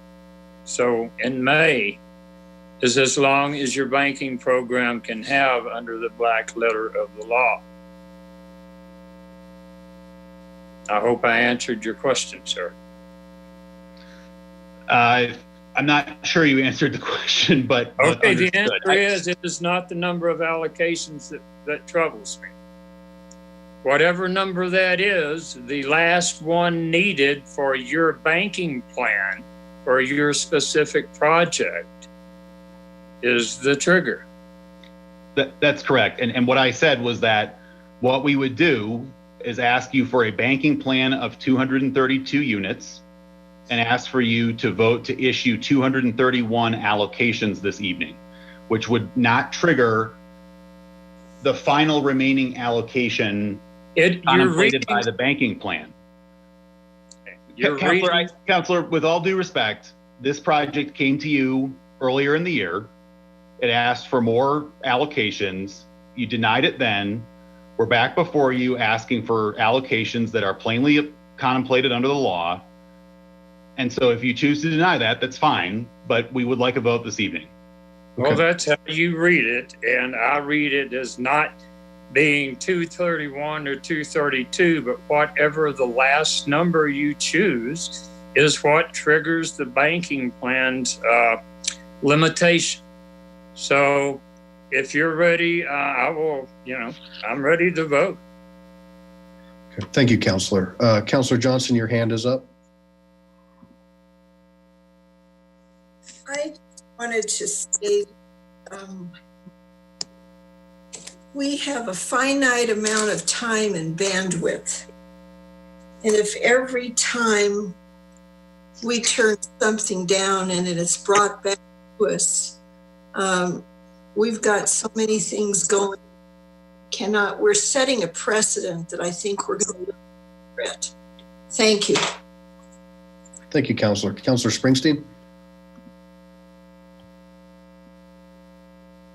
Yeah, I was just wanting to say that banking plans will be approved only for a number of units which correspond to that found in an entire building or buildings in the project. You can't do the banking plan for a number different than the allocations. That's 14.27.1003E.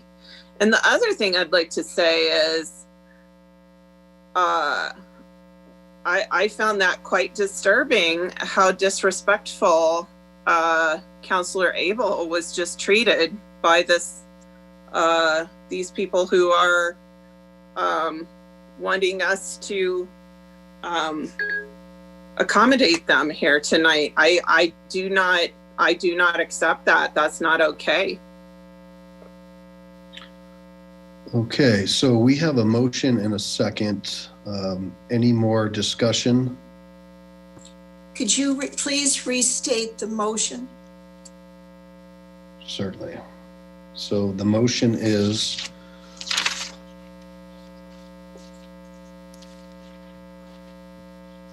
Mayor, if I may, for the adoption of Resolution 2020-45.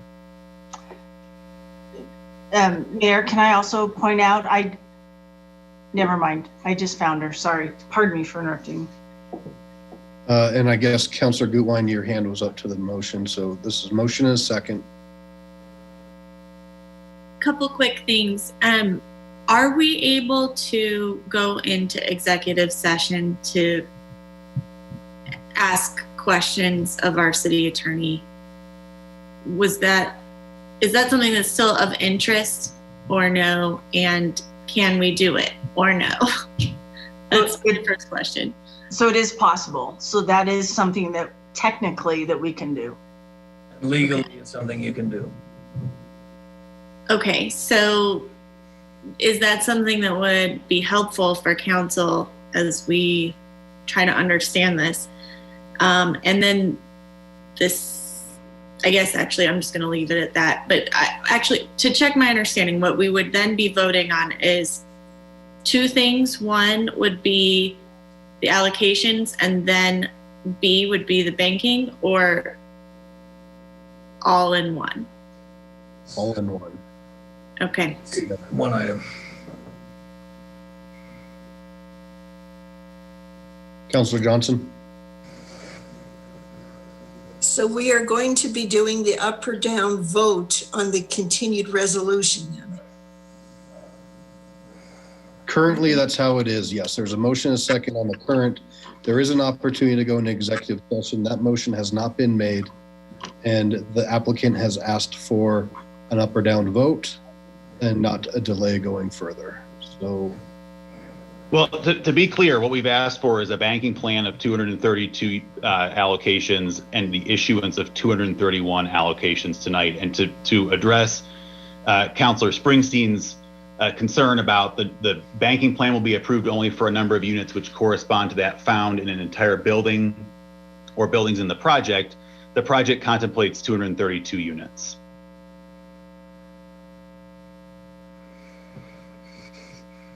Councillor Bida. Thank you. Just real quick, aren't we also being asked to approve an exception to SDI 200, meaning to grant more than 40 units at this time? Isn't that the pivotal question that we're being asked? And that seems to be left out. Councilor Franks. Thanks, Mayor Paul. I guess I just wanted to be really clear. We can't be negotiating on the fly for what was in the packet to change, is my understanding. What was requested in the packet was approving 232 allocations and a 3-year banking plan. We don't negotiate on the fly. This is what was noticed to the community. So I just, unless I'm missing something, I'm looking for somebody to be telling me I'm missing something, but I don't accept that modification. I'll be voting on what was in the packet, not what was just presented as a slight modification. And I understand it's slight, but again, we can't set precedent negotiating on the fly. That's just not how we do business. At least I'd be interested to see if anyone else on council disagrees, but that is my understanding. No. So there is a motion, a second on the floor. If that was an amendment made by council, that could be entertained. But right now there's a motion and a second on the floor as stated by Mayor Pro Tem Skilling. Councilor Abel. Yes. The attorney's solution would not work under our ordinance 14.27.100E3.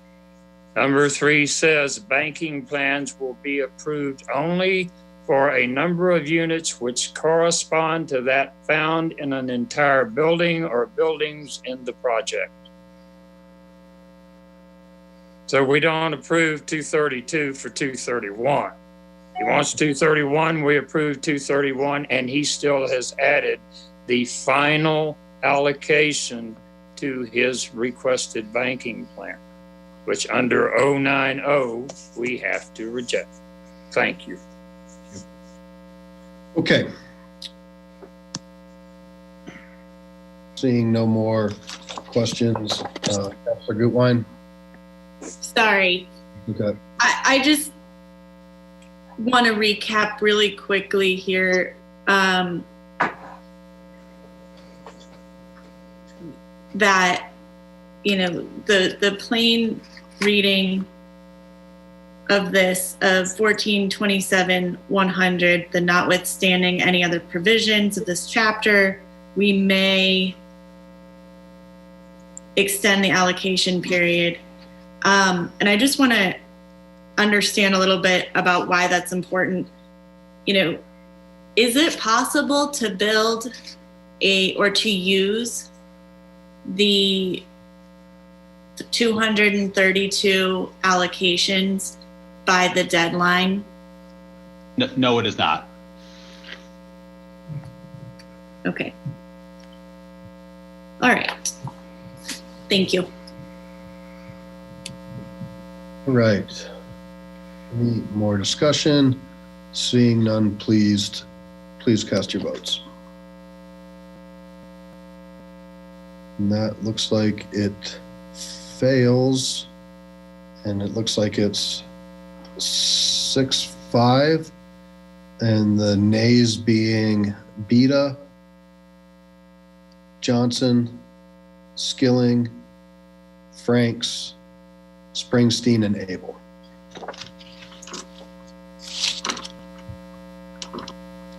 Thank you, gentlemen. I appreciate you coming out tonight, and I'm sure we'll hear from you in the future.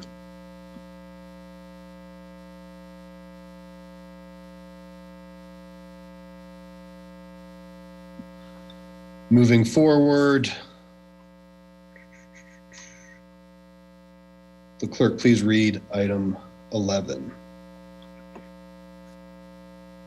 Item 11, Ordinance O 2020-28, authorizing a supplemental appropriation to the 2020 City of Lakewood annual budget, excuse me, in the amount of $60,000 and authorizing the expenditure of grant funds from the Peace Officer Standards and Training Board on behalf of the Rooney Valley Law Enforcement Training Facility for the installation of a precast concrete ballistic wall at the training facility. I'll now open the public hearing on item 11. Is there anybody who wishes to make public comment? If so, please press *9.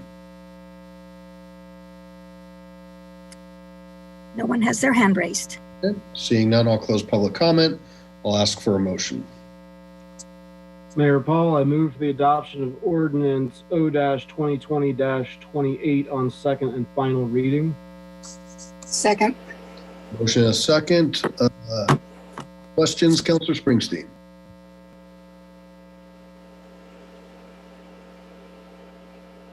I'm not really sure who to direct my questions at, but I went and looked at that facility to see the layout. And as I drove up there, I saw small children on, I don't know what you call it. There's like a motorcycle type kid facility right there next to the shooting range. And so I was a little confused as to why we have shooting going on right next to children and how a wall is going to prevent people from getting injured. So I'm not quite sure where those questions should be directed, and then my other question is, why not just move the shooting range to somewhere where we don't have to build a wall? And also, why is Lakewood the one paying for this when it's a Jeffco facility? Are we getting contributions from other cities? Thanks.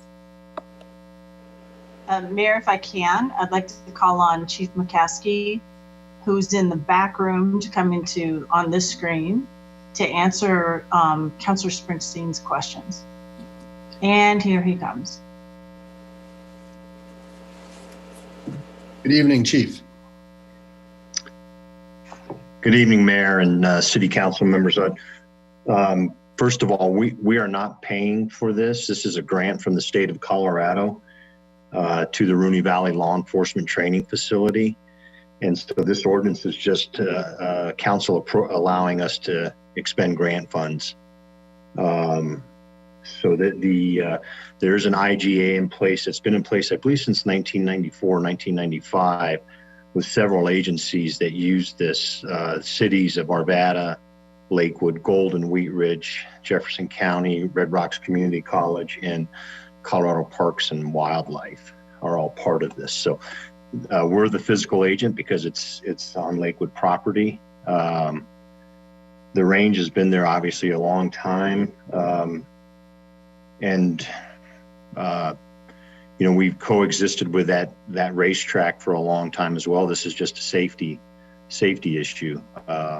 You know, so, and as far as moving the range, if there's some available land that somebody could find for us, we'd surely consider it, I guess. And if the city had the money, but there's a lot of other partners involved in this. And the fact that we just had an extensive budget cut for the police department, I'm not sure how I could pay for it.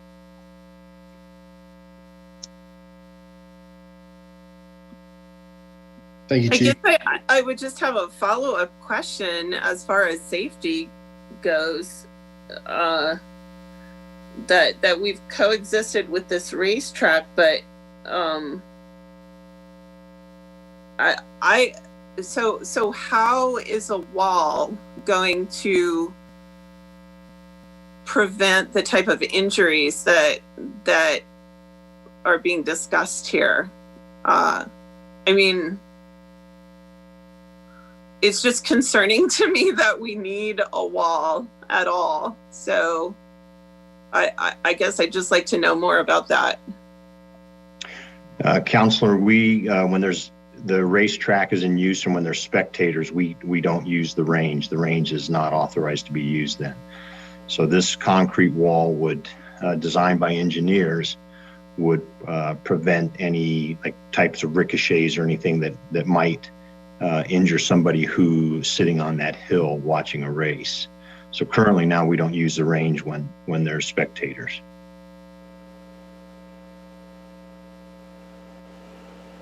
So the range would be used when there's spectators if the wall existed? Is that? The wall would be designed so that it could be, well, ideally we wouldn't want spectators up there. And there's never been any injuries to anybody on the racetrack from the range. It's just a precautionary measure, and it allows us a chance to use the range more when the racetrack's in use. Okay. I guess my main concern was liability on the part of the city in terms of, it just seems logical to me if we need a wall barrier, then maybe there's some kind of problem in terms of liability. So that was my main concern. Okay. Well, thank you. Any other questions? All right, there's a motion and a second. Please cast your votes. And that passes 10 ayes, 1 nay. And nay being Councilor Springsteen. Chief, thank you. Will the clerk please read item 13? 12. 12, sorry. Did I say clerk or chief? That doesn't matter. Will the clerk please read item 12? Item 12, Ordinance O 2020-29. Declaring the intent of the City of Lakewood to acquire interest in property for public purposes for the construction of a sidewalk along the south side of First Avenue from Garrison Street to Cretin Middle School, and authorizing negotiations with property owners, acceptance of conveyance instruments, and, subject to further City Council approval, condemnation of real property interests. Thank you. I'll now open the public hearing, and I will mention that Mr. Hutchison did a thorough presentation on Lakewood Speaks on, I think, these next 3 items. And I did see that there was some traffic that came through with some questions by some of the council members. I do believe those were answered as well. So, Madam Clerk, is there anybody who wishes to speak? Yes, phone number ending in 2691. All right, good evening, caller 2691. If you press *6, we give us your name and ward or address. We'll start your 3 minutes. Hi, City Council. My name is Tracy Eastman. I live at 90 Hoyt Street, right off of Hoyt and First. So my concern in putting an 8-foot sidewalk seems a bit excessive in that area. I've not seen a sidewalk with this width put in any other residential area. Although it's possible that that's happened, I would like to have the City Council take into consideration the money saved by putting on only a 6-foot sidewalk. Also understanding the extra cost to put the sidewalk on the north side of the street may be a large amount due to the grading and the utilities issues that are over there. I wanted to mention the safety of the kids leaving the school. There's very few kids that walk to school. They all come from school. And so it seems a bit unsafe as they would be walking with traffic coming up behind them.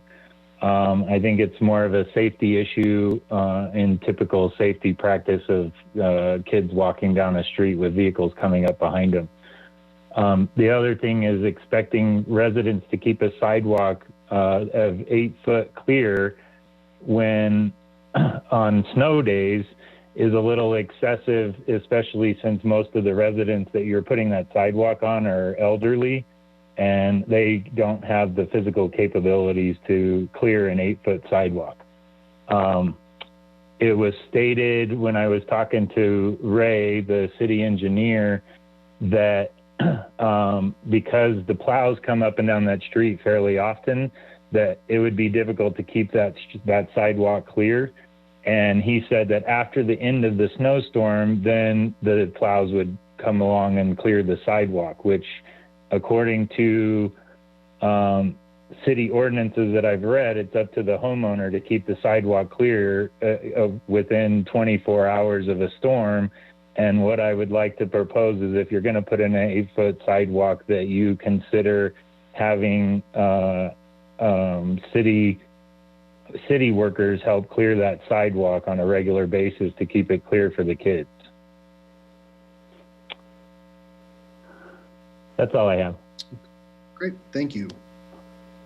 All right, anybody else in the queue to speak on item 12?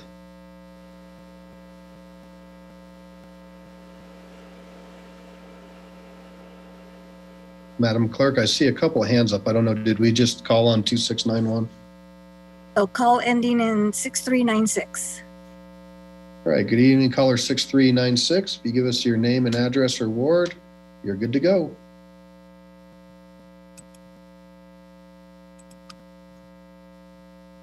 Good evening, caller 6396. You press *6 to unmute.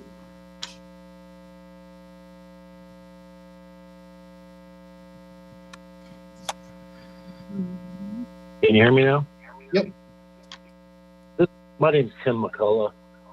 I got my wife here, Janie. We're at 95 Holland Street, which is right on the corner of First Avenue and Holland. And our driveway's right on First Avenue. That's how we come in. I'm a neighbor of Trey. He was talking about the old guy shoveling the sidewalk. I think he was referring to me. But I don't know whose idea it was to put a sidewalk in there. I don't even know what the reasoning is behind that. This is the Bondview area. It's kind of an older area. There's no sidewalks in this whole entire area. And that's one of the reasons we moved into here, because it was different from other areas. It can't be because of safety concerns, because I've lived here since 1990. There hasn't been anybody injured here. There's been a lot of cars going by and kids going by throwing rocks through our cars, but that's about it. And if you really do need to put a sidewalk, the best side would be definitely on the northern side. The south side really cuts into our driveways, into our property, and that's a huge sidewalk, and I doubt any of the kids are going to use that sidewalk anyway. Yes, I mean, it's just really going to change the aesthetic value of this area if you put a sidewalk in. If you want to blend a sidewalk in this area, you'd have to put in brick or pavers or something like that. Just a regular sidewalk is going to ruin the value around here, and it's really, it's just unnecessary in my opinion. And as Tracy said, I don't want to be out there shoveling an 8-foot sidewalk. Anyway, that's my concern. Okay, Thanks for listening. Yeah, thank you. Thanks for calling in. Madam Clerk, anybody else? No one else has their hand raised. Okay, we'll give it a quick second. All right, we'll close public comment. Mayor Pro Tem, I will ask for a motion, please. I move for the adoption of ordinance O-2020-30 on second and final reading. Second. Or was that the right item? 29. Oh, I'm sorry. I read the next one. We can't seem to get this one right, Mayor. All right, let me try that again. I move for the adoption of ordinance O-2020-29 on second and final reading. Second. All right, we have a motion and a second. Councilor Johnson. Thank you. Actually, there were a couple of points brought up by some of the neighbors that I had not considered. Kathy, I wonder if there any way that maybe any accommodation can be made for the width of that sidewalk. It sounds like the city would go and shovel them after the fact, after they've done the streets. But frankly, 8 feet is quite a bit. Please talk to me, Kathy.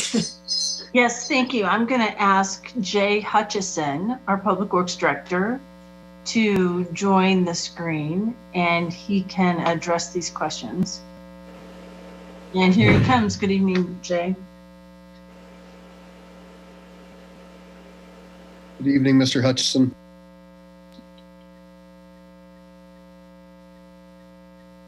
Here he comes. Thank you. Good evening, Mayor and Council. I appreciate the opportunity to visit a little bit about this project. You may recall that this is a Safe Routes to Schools grant project. I think the grant's actually paying about 72% of the cost. And those projects are specifically designed to get kids to school more safely. They have a list of criteria that are used, and the grants are very competitive throughout the state. In fact, I think this is the first one that the city of Lakewood has ever received. To speak specifically about the design in this particular case, a typical sidewalk on a new street, a new residential street, would be 5 feet wide, but it would be separated from the curb by 6 feet. So the distance from the curb to the private side of the sidewalk would be 11 feet. As we looked at this location and recognized that there were already homes there, it's a retrofit situation.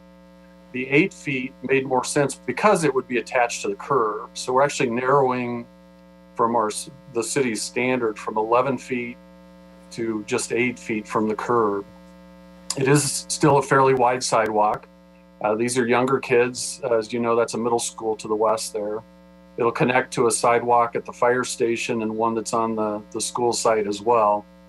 On the snow clearing issue, most of the comments have been accurate in that the city ordinance does require adjacent property owners to clear the sidewalks that are public, that are adjacent to their property. It does limit how much has to be cleared. That's a minimum of a 4-foot width. So the 8-foot width in this case is not the requirement for snow to be removed. Only 4 feet needs to be removed. It's in a recognition that there are different width sidewalks, and 4 feet and in a pinch can make as much sense as anything, and does reduce the burden for those folks who have the wider walks. So that'll be the case here as well. It only needs to be 4 feet that are cleared by the homeowners. To clarify, the city's role in sidewalk removal in these kind of cases is if the city snowplow pushes snow back onto the sidewalk. So if we look at that chronologically, if the adjacent owner has already cleared at least a 4-foot strip on the sidewalk, and then the city plows come through and the plows push snow back onto that area that was already cleared by the owner, then the city will come back and remove that snow. It doesn't change the owner's obligation, but it makes sure that the owner also isn't burdened by the city putting snow back where they had already removed snow. And that's true all over the city, as I think you probably all are aware. There was some discussion also about perhaps it should be on the north side of the street. And we actually looked at both sides of the street. There are different circumstances on the two sides of the street. To the north, the properties drop down a bit. To the south, generally they don't. What that means is that if a sidewalk were put on the north side of the street instead of the planned south side, the encroachment would be up above those properties. It would push drainage in that direction towards the private properties, and the sidewalk won't fit as well as it does with the existing topography on the south. A second reason that the north was less desirable is that there are a lot of utilities on the north. There are poles, I think, on both sides, certainly along the north side, but there's also ground-mounted facilities. Denver Water Board has a major conduit in that area, so they have vents for some of those facilities. They have a pump station that I think Bonneview, one of the local water providers, has. I think there's also a pump station related to the Denver water line. There are also some above ground, but mounted on the ground facilities for some of the other types of utilities on that side.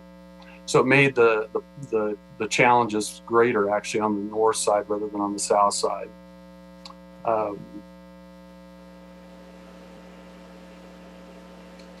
I think that responded to most of the questions that had arisen, but I'm certainly available for others.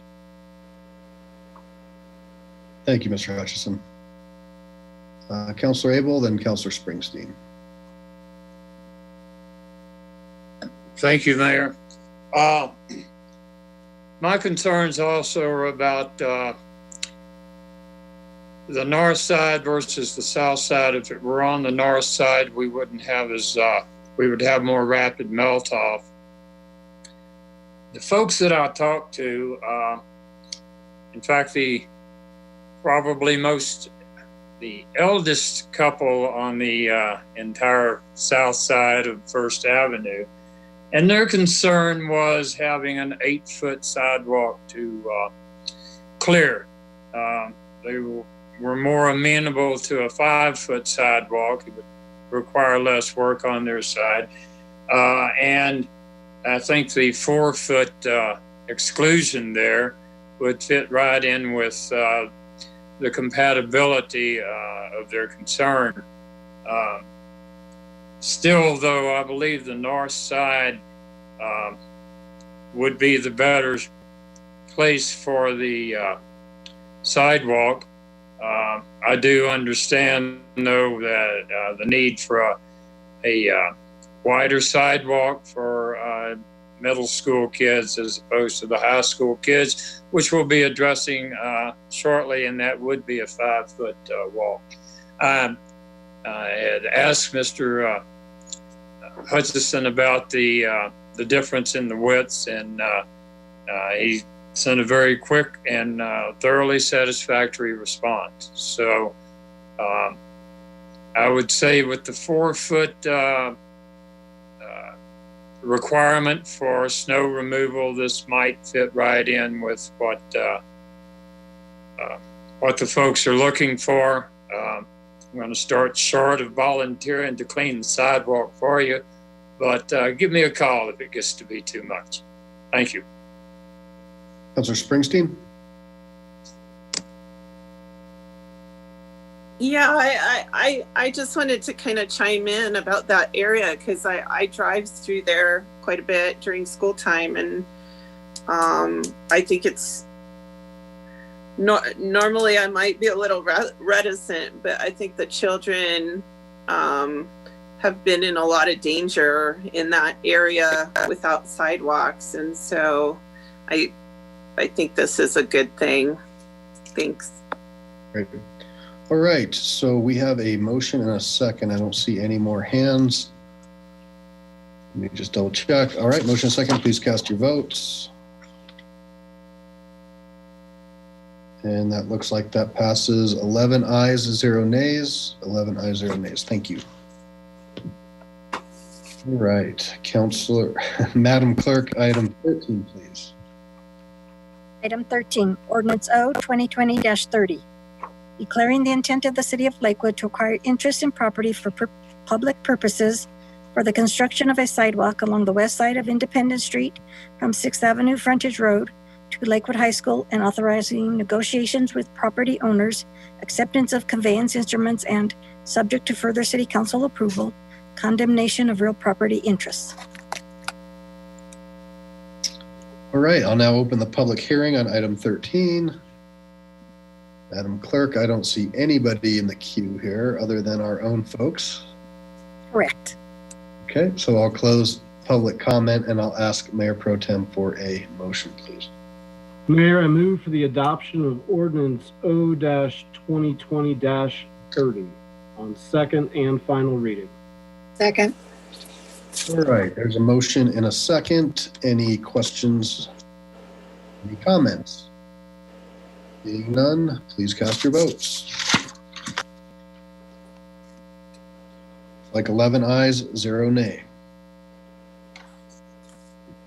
Clerk, please read item 14. Item 14, Ordinance O 2020-31. Declaring the intent of the City of Lakewood to acquire interest in property for public purposes for the replacement of traffic signals and intersection improvements along Kipling Street, and authorizing negotiations with property owners, acceptance of conveyance instruments, and, subject to further City Council approval, condemnation of real property interests. I'll now open the public hearing on 2020-31. Anybody in the queue? No, there isn't. Okay. There's one name I don't recognize. That's not a number, just in case you'd like to speak, please press *9. Okay. We'll close public comment and I'll ask for a motion.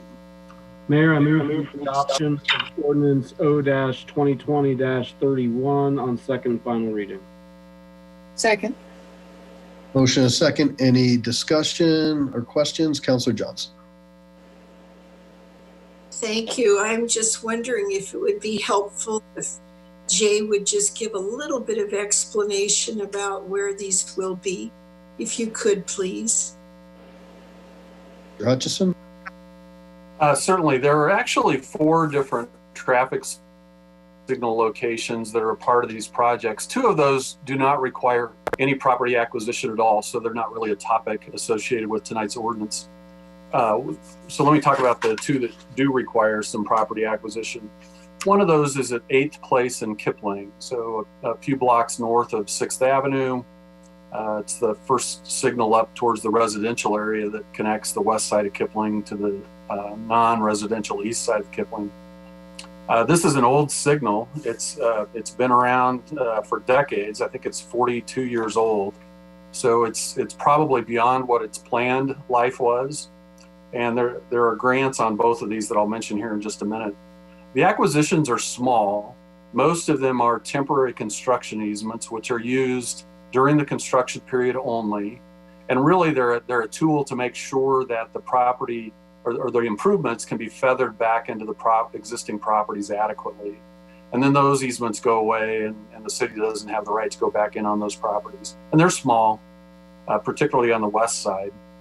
In this case, there are 2 permanent easements as well. Both of those are fairly small. One is on the northwest corner, one is on the east side where the north signal pole would go in. And while I'm describing the 8th Place signal, much of what I'm saying will apply at 13th as well. Generally, what's happening, because these signals are old, is that they obviously need to be brought up to current standards. One of those standards that didn't exist 40 some years ago was the Americans with Disabilities Act. That act requires that when a signal is rebuilt, that we meet the appropriate provisions in that act, which usually means that we have to rebuild the curb ramps for the pedestrians that cross the street, and they end up being larger. If there was a curb ramp at all before, it usually was much smaller. Sometimes there were not curb ramps. It also requires that there be pedestrian push buttons for those who want to use the crosswalks with the signal, located in very specific locations compared to those ramps. So that usually puts another feature at many of these intersection corners. And that's what's happening here on the north side of this intersection at 8th Place. The other one I'll mention is up at 13th Place and Lakewood Heights Drive.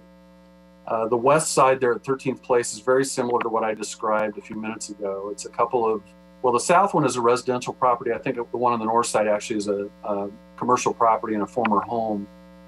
And in both cases, it's a small sliver for a permanent easement on the corners in order to comply with the Americans with Disabilities Act. The east side is a little bit different. 13th Place, which is north of the light rail line, and Lakewood Heights Drive do not align. And so there's an offset signal there. The traffic, especially if they're turning left, they're kind of turning towards each other and have to go around each other. So it's much better if we can align those 2 approaches from the east and the west to Kipling. To do that, the proposal is to move the Lakewood Heights intersection south to tie into where the 13th Place intersection is on the west. RTD, the Regional Transportation District, owns that parcel, and it's vacant. We've had conversations with them, and this process, including this ordinance that's before you tonight, is the process they would want to see if we're going to proceed to try to acquire a portion of their property. They've not expressed any concern about that. I don't think they have any particular plans for that parcel, but it's necessary in order to realign this intersection. In that case, we're not buying an easement. We're actually buying a triangle off the corner of that RTD parcel that the city would own the complete ownership, and because the roadway would actually be across some of that parcel. The grant that I mentioned, actually it's 2 grants, but the grants collectively are paying for about 80% of these signal relocation or rehabilitation or reconstruction, actually is the right word, projects. And that was probably a much longer answer than you anticipated, Councilor Johnson. I hope it was helpful. Nice job, Mr. Hutchison. It was just almost verbatim like your video. You have that down, you memorized that. All right, any other questions or comments? I do believe we have a motion in a second. Is that accurate? You have a motion in a second? Yep, okay. Motion in a second, please cast your votes. And that passes 11 ayes, 0 nays. I think that's Mr. Hutchinson's last one, but before you leave, I just want to thank you and your team. We have a potential to have a big opportunity, a grant opportunity that's not quite baked yet or not quite approved that council was briefed on. I just want to thank you and your team for working so hard on that. If it comes through, it's going to be a huge deal for a part of Lakewood that desperately needs it. So well done. That's super competitive, and I hope we can get it over the finish line. All right, will the clerk please read item 15? Item 15, Ordinance O 2020-32, adopting a revised Chapter 3.01 and an ancillary municipal code changes.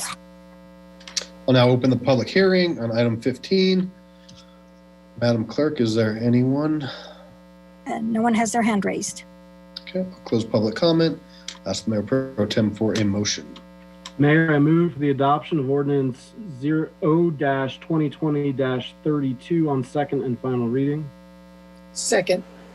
Okay, motion and a second. Any questions or discussion? Seeing none, please cast your votes. That passes 11 ayes and 0 nays. Great.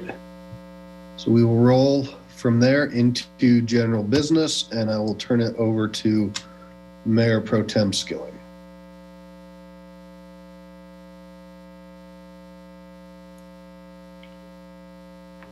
Thank you, Mayor. As the public is aware, at 5:30 tonight, council met in executive session to discuss a workplace harassment investigation.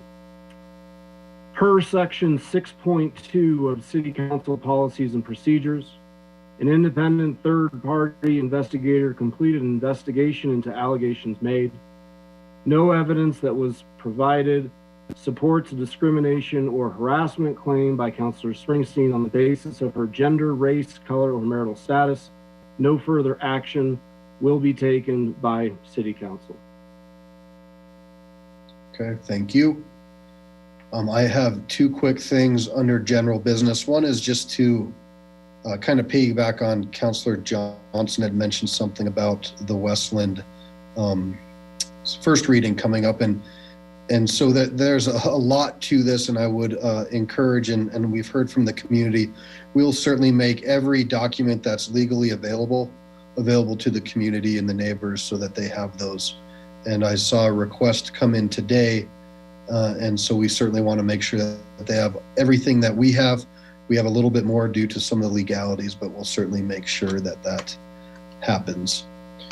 And then my last thing before we go into reports is something bittersweet and very special to honor a longtime, I would say, colleague and advisor and friend, and somebody that's been our city attorney for well over 10 years, as this is his final meeting in 2020. And just want to thank you, Tim, for all that you've done, your professionalism, your calmness, your sense of humor, your love of the Colorado Rockies, and really leading us through challenging issues and things that put you in a tough spot. But what I can say to a person is, no matter what type of position you were in, you always looked at doing what was right.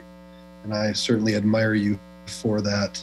And, you know, you've had to navigate us through tough development issues, as well as some really sad times through issues of a lost police officer, which was a situation that this city had never seen before. So you really run the gamut, and we hope that you won't be a stranger, and we certainly wish you well. I wish we could have had a better opportunity to send you off after this long tenure. But COVID is what it is, and 2020 just won't allow.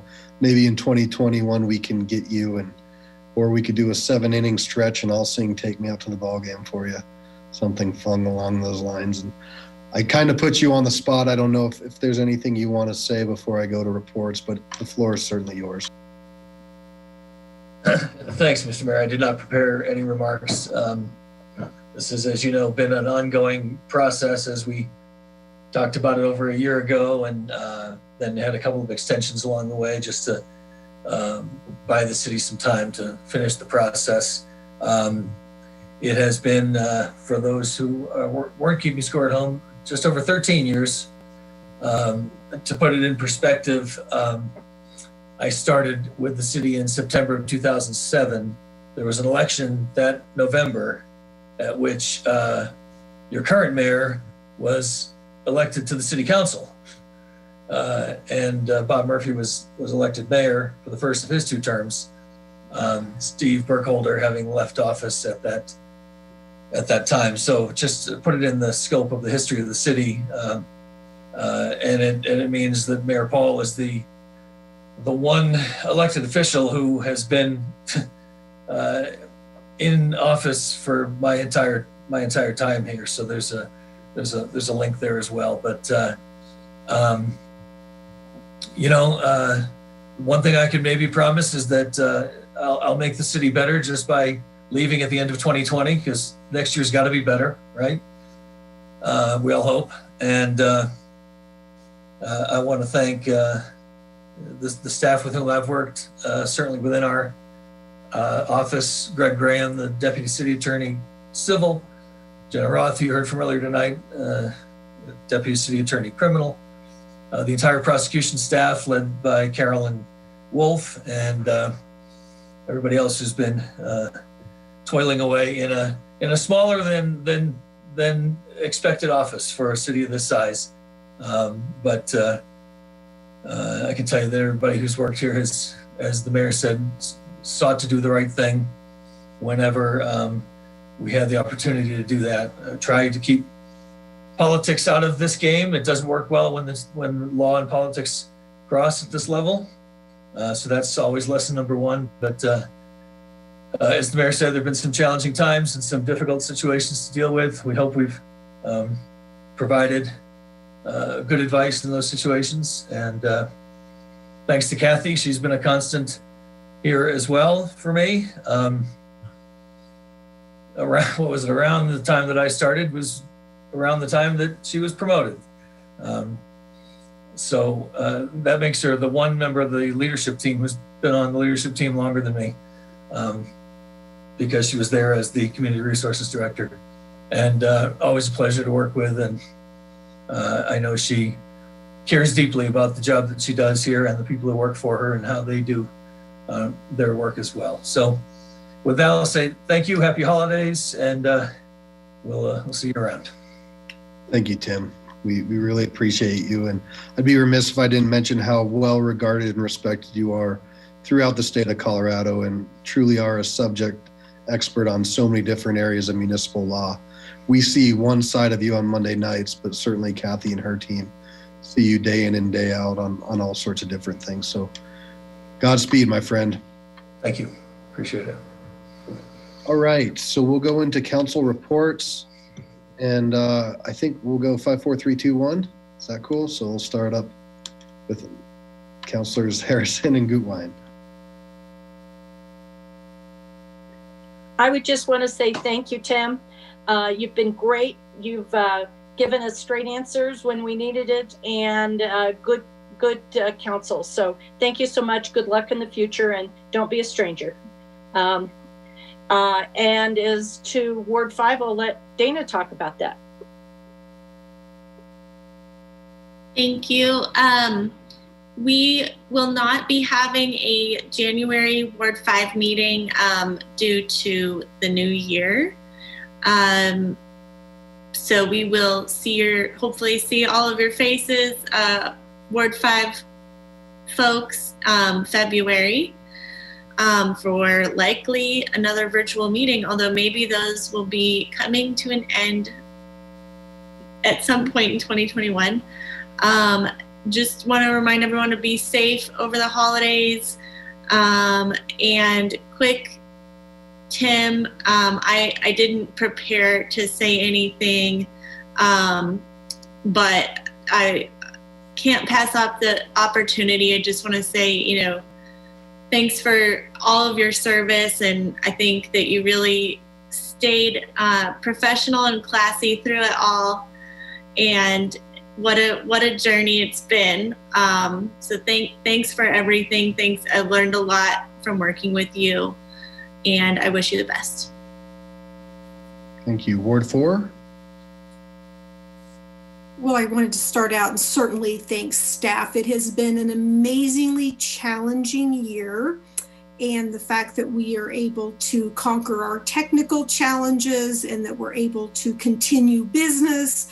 And I've been to the city a few times and just seen how professional and organized and how much they care. I mean, I know we're not open for business now, but that took a lot of effort and a lot of coordination, and to make sure that we captured our expenses correctly. That way we can get those reimbursements and all of that. So really wanted to say thank you to staff, and the support has not wavered a bit even during COVID when I on City Council have needed something.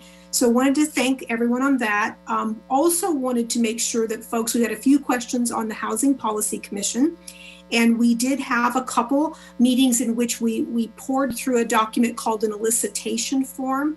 And Robert Smith is our staff liaison, and he has taken all that body of information, and he has started working with Ms. Hodson and various point people inside the city, because it's very complex. It involves a lot of different departments. And so they're going to take all of that and they're going to look for gaps. And then it's going to come back to me as the chair. We'll make sure that we get a meeting held to fill in all those blanks. So I just wanted the community to be aware that that is moving forward. The holidays makes it a little bit more where it's going to go a little slower at this point with people being off. But we certainly know that one has been on the books for a long time, needing to get done. And I think the commission, we made some real meaningful progress. Wanted to thank all of the commissioners, fellow commissioners here on council, and the mayor who's part of the commission as well. Thank everybody. And as soon as we've got something to have our next meeting on to tidy up loose ends and fill in any gaps, we'll get that on the schedule and that will be published. And that's what I've got. Thanks. Thank you. And I would echo Barb's words, or Councilor Franks' words when it comes to staff, and thanking them for what has been a tough year. And I think everyone has adapted as well as I think probably any city there is. Seems to me, at least the city council I sit on, I haven't sat on many, but we've done a pretty good job. And that's all due to the various people that are involved, everyone from Bernie and the entire city clerk's office. Bruce is too new, he doesn't get any credit. But Kathy and her team, so yeah, job well done on getting us through that. Thank you to the citizens who continue to stay involved, to the residents who continue to stay involved. It's tough on them as well, learning all of this with us. And thank you to Tim. I would echo that you have shown a lot of class and a lot of professionalism, especially through this last, year and a half, and even before that when there was some challenging times. And so as a fellow attorney, I know a lot of the things that you have to go through, and I've enjoyed a lot of our discussions on a lot of these legal issues. So I thank you for that. And finally, a Development Dialogue Committee meeting was held this last week, and we finished up with the conversation on districts. So you all will be seeing that soon enough with our recommendations. So thank you again. Ward 3. I thought I'd let Councilor Springsteen go first if she had anything, and then I'll follow up.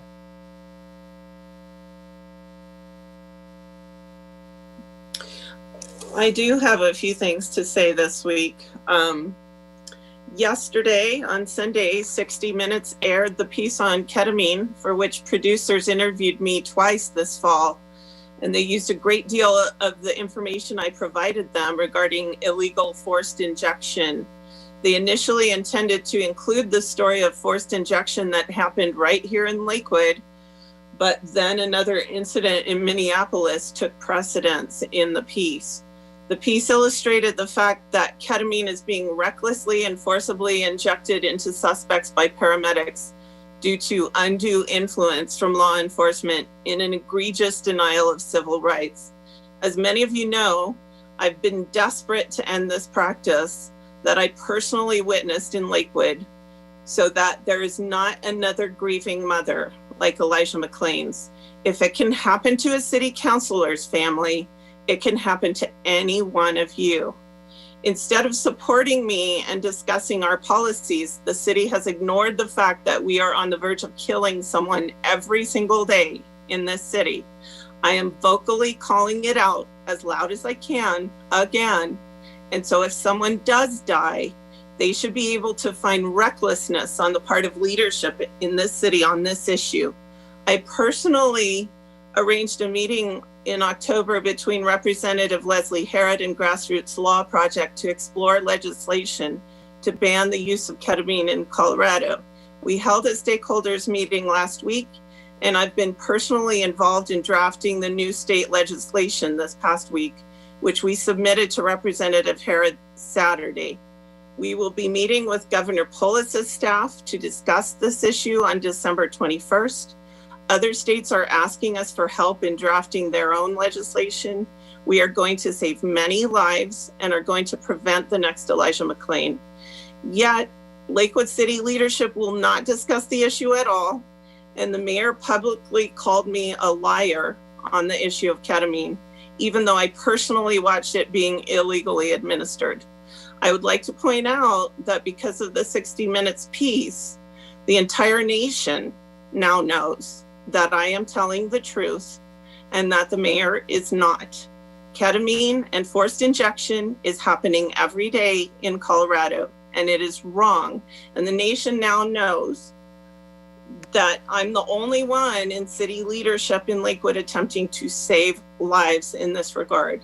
If you watched someone nearly be killed in violation of civil rights, if you watched Elijah McClain being murdered, and you were in a position of leadership, would you ever rest, or would you make sure that it never happened again?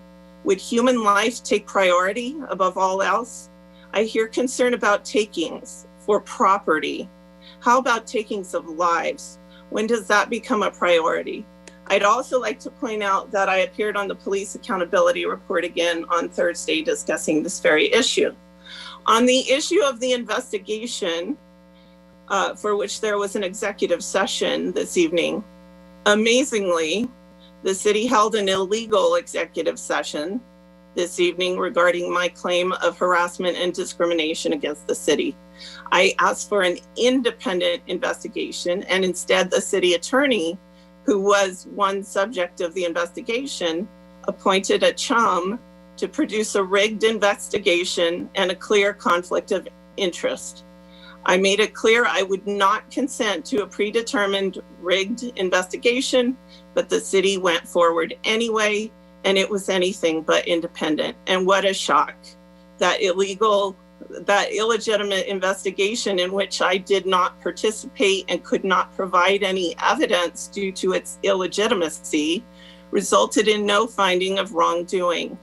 I did not attend that executive session this evening as it was not legitimate or legal, and neither was the quote unquote investigation that was discussed. It was a waste of taxpayer money to produce propaganda is all it was. And it was further evidence of the constant harassment and discrimination. I'm trying to find ways to protect my constituents and their vote for me as their representative, even as this city leadership continues to try to illegally force me out of this office. However they can, because I'm a whistleblower and because I question illegal practices. Everything I am doing is in an effort to protect my constituents' voices and their right to the elected officials they voted for. I wanted to point out that Lakewood was in Westward a couple of weeks ago, right around Thanksgiving time. There was an article outlining the fact that whistleblowers at the Lakewood Police Department told reporters that Lakewood is not taking care of its own. An anonymous group that described itself as employees of the Lakewood Police Department stated There appears to be no concern at all for employee health and safety, the group's missive says. At this point, we are frightened and frustrated by the lack of communication taking place that puts our own health and safety and that of our elderly or infirm relatives at risk. Quote, no one from management or the city has communicated this with us, being COVID cases. We have learned about these cases from our positive coworkers, the CDPHE, and from Westward's outbreak story. There has been zero communication about any of these cases to any employees. They are not communicating with us at all. This is pretty concerning to me, and I don't understand why issues like this don't get talked about during council meetings. And I'm very concerned for our employees at the Lakewood Police Department who are feeling this way, that they are not being protected at this time. And it's something that needs to be addressed and addressed publicly, and how that is being handled. Two more things. Again, I would like to reiterate that I'm a single mother serving on this council. I'm not financially supported by anyone else. I am constantly struggling to survive, and I don't have endless hours to serve on committees or do everything I'd like to do. But I think this city and my constituents need voices like mine, a single mom, a minority woman, a Hispanic, a female legal professional who came from poverty, a justice reformer. Despite the fact that city leadership wants me gone and shut up, I really feel that it's important that I'm here. And I'm sorry if that's not apparent, but I'm going to keep communicating that to my constituents. And finally, I was informed that we had a live chat up on YouTube this evening, and it was removed and shut down because of some of the comments that were made on it. This is 100% illegal and a violation of First Amendment rights. And I really object to subjecting this city to this kind of liability. And I demand to know who made that call to remove people's comments from a live chat about our meeting tonight. These are all serious issues, but I want to say to my constituents, please be safe through the holidays and stay healthy and try to get through these hard times when we're not around family as best you can. Thanks. Councilor Bida? Thank you. Just two short items. One, I want to positive note. I want to thank our direct response team. They kind of toil in anonymity sometimes, but they, for people that don't know, they really take the questions and issues that we get from the public and research them, and then get back to us and propose solutions or get the answers or whatever. And this is a time-consuming thing.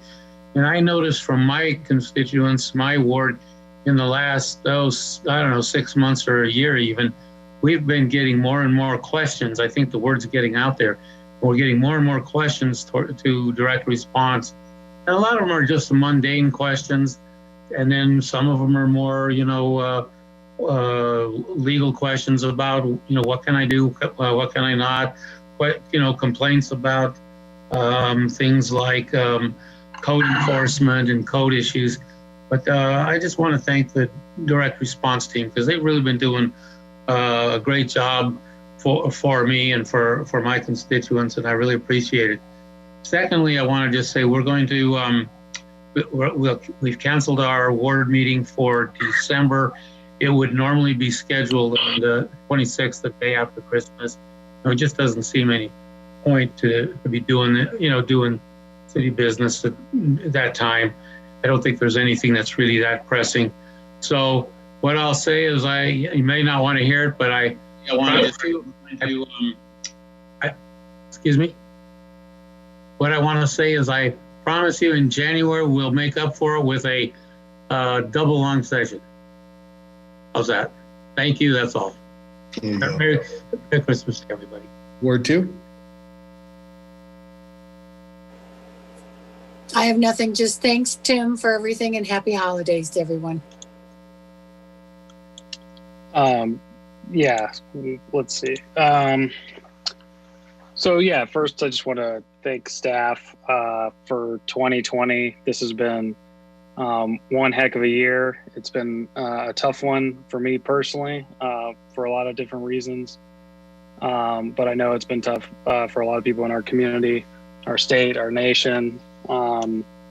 And you know, can't wait to turn the page, and hopefully a new year will help with a more positive outlook. I want to thank our community for 2020. I know it's been tough on all of you, and you know, these bills, these following along with council and keeping up and staying engaged is difficult. And it's been really challenging with this new technology as well. So I just want to thank you for indulging us all. Tim, I wanted to thank our city attorney. I really appreciate you allowing me to use your office as my second place, my second home at the city. I appreciate you indulging me in long conversations about some random policy ideas I come up with or legal theories that I'm curious about. So thank you for all that you've done, your service, and I wish you well on your next endeavors, and hopefully you stay in touch. NLC, I just sent you all an email from the National League of Cities. It's an update from their lobbyist. They believe tomorrow is the critical day if we want any state or local funding. And they have the text for the bills that are happening in Congress. And so I pass those along to all of you if you have an interest in reading those or want to reach out to your members of Senate or Congress. And then I just wanted to touch on the ketamine thing real quick. You know, I think a lot of us have an interest in making sure that, you know, what was being allowed in the community to happen is in the best interest of everyone in the community. And, you know, I'm concerned as anyone, I think, about, you know, all of the different things that we all allow as leaders in the community at the state and local level. And I just wanted to make it clear to the community that the state of Colorado is looking into this issue. I think we're all waiting to hear what their report says and what their findings are. And I just want to make it clear too that no resolution or bill has been introduced to the city of Lakewood by any member of council at this time. But certainly if one is presented, I think we'd take a look at it. But I think it is worth us doing our due diligence and making sure that, you know, we all understand the issue very well before being too hasty, because obviously the implications one way or another could be tough. But on that note, I just wanted to leave you all with, Dr.Cog. You know, you all know I serve as the representative on Dr.Cog. We have a meeting this Wednesday that I think could have some very, you know, potential positive impacts on the city. We'll see what the outcomes are, but we're hoping for some good news, and I look forward to updating you all on that in January. And with that, Merry Christmas, Happy New Year. Our next ward meeting will be in January, and I hope you all have a great holiday season. Thanks. Sure. Councilor Vincent, do you have anything? You already go. I said happy holidays and thanks, Tim. That was my report. Ward 1. Go ahead, Charlie.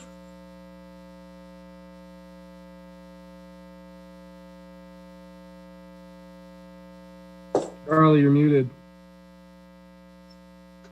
Thank you. Mr. Cox and I go back a long way to when I was reporting on county business for the Rocky Mountain News. Tim has always had a smile, and he's much warmer than most attorneys you would expect to be. And I think he's represented the city to the best of his abilities. So it will be after, gosh, 10, 20 years or more. I always thought I would be seeing that smiling face probably the next day or the day after. So don't be a stranger, Tim. We'd like to see you. My colleagues, we've come through 2020 and it's been tough. No matter what our viewpoints are on different issues, we often come from different sides of the coin, but no one on this council has anything in mind but what they think is the very best result for our community. No matter which way we come down on issues, we do it because we genuinely care about the people we serve, and we all are grateful for the chance to do so. Ramey, if you would like to explain why we're not going to have a ward meeting on the day after New Year's Day, please go right ahead. Thank you all. Thank you, Charlie. I think you just did explain it. There will not be a Ward 1 meeting in January. It would fall on January 2nd, and hopefully people will have an extended and long weekend that weekend. I was at City Hall last week, and I would really like to commend Community Resources. They have a magnificent tree in the atrium, and everything is so beautifully decorated. Staff is doing a really good job trying to maintain a holiday spirit. It's been a tough year for the staff, in all honesty, and COVID took its toll on me as well. The Legislative Committee will be meeting this week. We'll have our first organizational meeting. As I've been going to some of the policy meetings, we've got some interesting legislation that will likely come our way, and I look forward to working with the members again. Let's see. Oh, Mayor, thank you for mentioning Westland parking documents. I did forward some on today, and people were very grateful to have a chance to read them. And I'd like to thank Greg Graham for working with me on that. I'd like to wish you all truly a very beautiful season. Right now it's Hanukkah, the Festival of Lights. Soon there'll be Kwanzaa, and of course the whole month is really kind of a Christmas celebration. However you celebrate it, it's different this year. We can't be with our families the way that we'd like, but there are lessons to learn here. And one of them is really the importance of our family and friends. COVID has been a real good teacher that way. We are going to start a new year, a new beginning, a fresh start here in a few weeks. And it occurred to me, truly, the way that our new year is going to go for us in many ways will be the attitude that we have to create our own new year. God bless you all, and I wish you a beautiful season, however you celebrate it. Thank you. Thank you. All right. So I have a few different things here. Had the great opportunity to honor two incredible ladies, two incredible Lakewood residents who've been serving the community for years, and that was Rita Peterson and Kathleen Stapleton. I did a proclamation honoring their years of service on the Senior Resource Center board. Rita joined that board in 1982, if you can believe that. And then Kathy Stapleton has served for over 20 years, both serving as board chair multiple times. And I think between both of them, they served on the board for over 30 years together. So hats off to them and the wonderful mission of the Senior Resource Center. And they were truly delighted to have a little bit of a surprise proclamation presented at their Zoom meeting, and Mayor Burkholder joined for that as well, which was great. Had a opportunity to tour St. Anthony Hospital and went to the COVID floor, and certainly was a quite a powerful situation. And just to see the workers and their optimism, but you could tell how tired they are and worried. And the fact that every one of those patients is isolated. There's not an opportunity for visitors other than the nurses and doctors who see them. The only opportunity you get is if you're about to be discharged, or unfortunately, if you're talking about end of life. And so I think we just need to continue to honor them. And I asked the nurses, what is one message I could share with the community? And they emphatically all said, wear a mask. And so please, let's continue as we move forward. We're also looking, Commissioner Dahlkamper went with me. We met with the foundation and trying to understand how we can better support them. I talked a little bit about this, finding ways to support the local businesses. So look for some opportunities rolling out, certainly cards and gift cards and sidewalk chalk art. I guess some kids went out and did some really cool artwork on the sidewalk, thanking them. They really need that. And they are worried about the long-term trauma, the resiliency of those folks as we continue to see it. They are full. It is not a joke. And St. Anthony takes on probably more of the sickest than most places. They are regional. I think they have 89 beds, and they are worried about what's about to come. So keep an eye out for that, and we wish them all the best. I will be there this week. They are going to be receiving their first doses of the vaccine. And so they've asked if I would come out there, and I certainly will be out there to help cheer them on as they continue down that road. And it was cool to hear from them and to see them. Had a quick census update, and I've asked them to try and find us time in first quarter next year to work with Ms. Hodson and her team to maybe do a quick update to you all. That should be certified on the 31st of this year.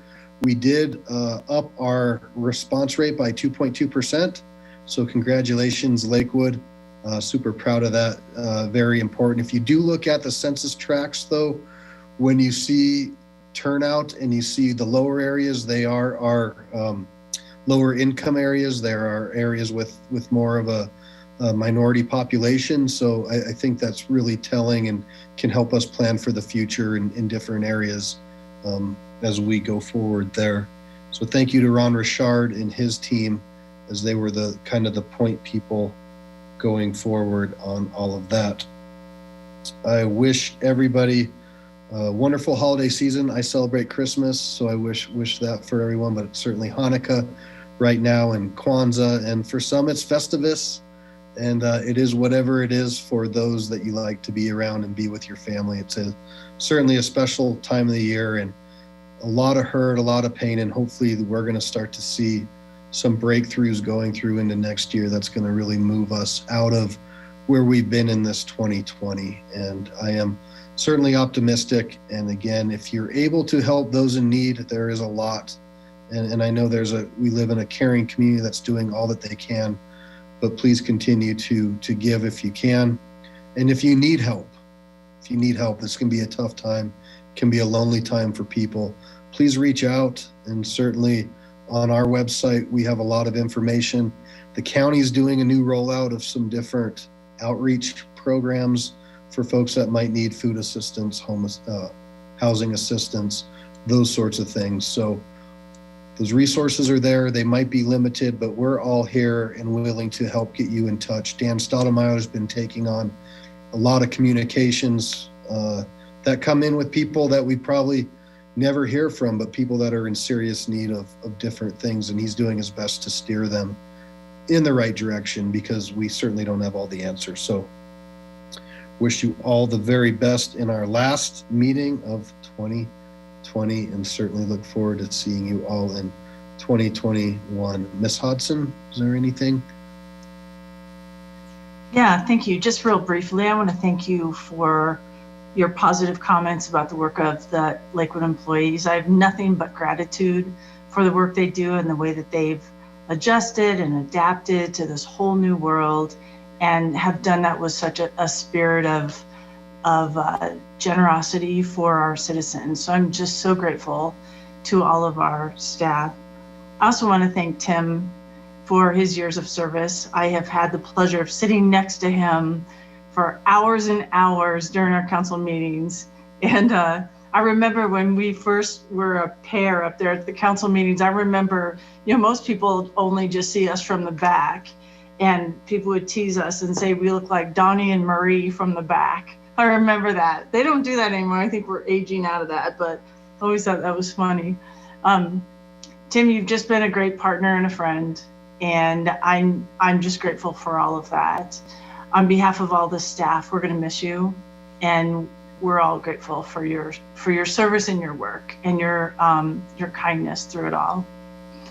I also just want to wish everyone happy holidays, and just hope that you slow the world down so that you can really take advantage of love, and just spend time with people that you love, and really enjoy those moments, and make those moments slow and rich, because things go so fast, and it's just so important to really immerse yourself with people that you love. So happy holidays to all of you. Great.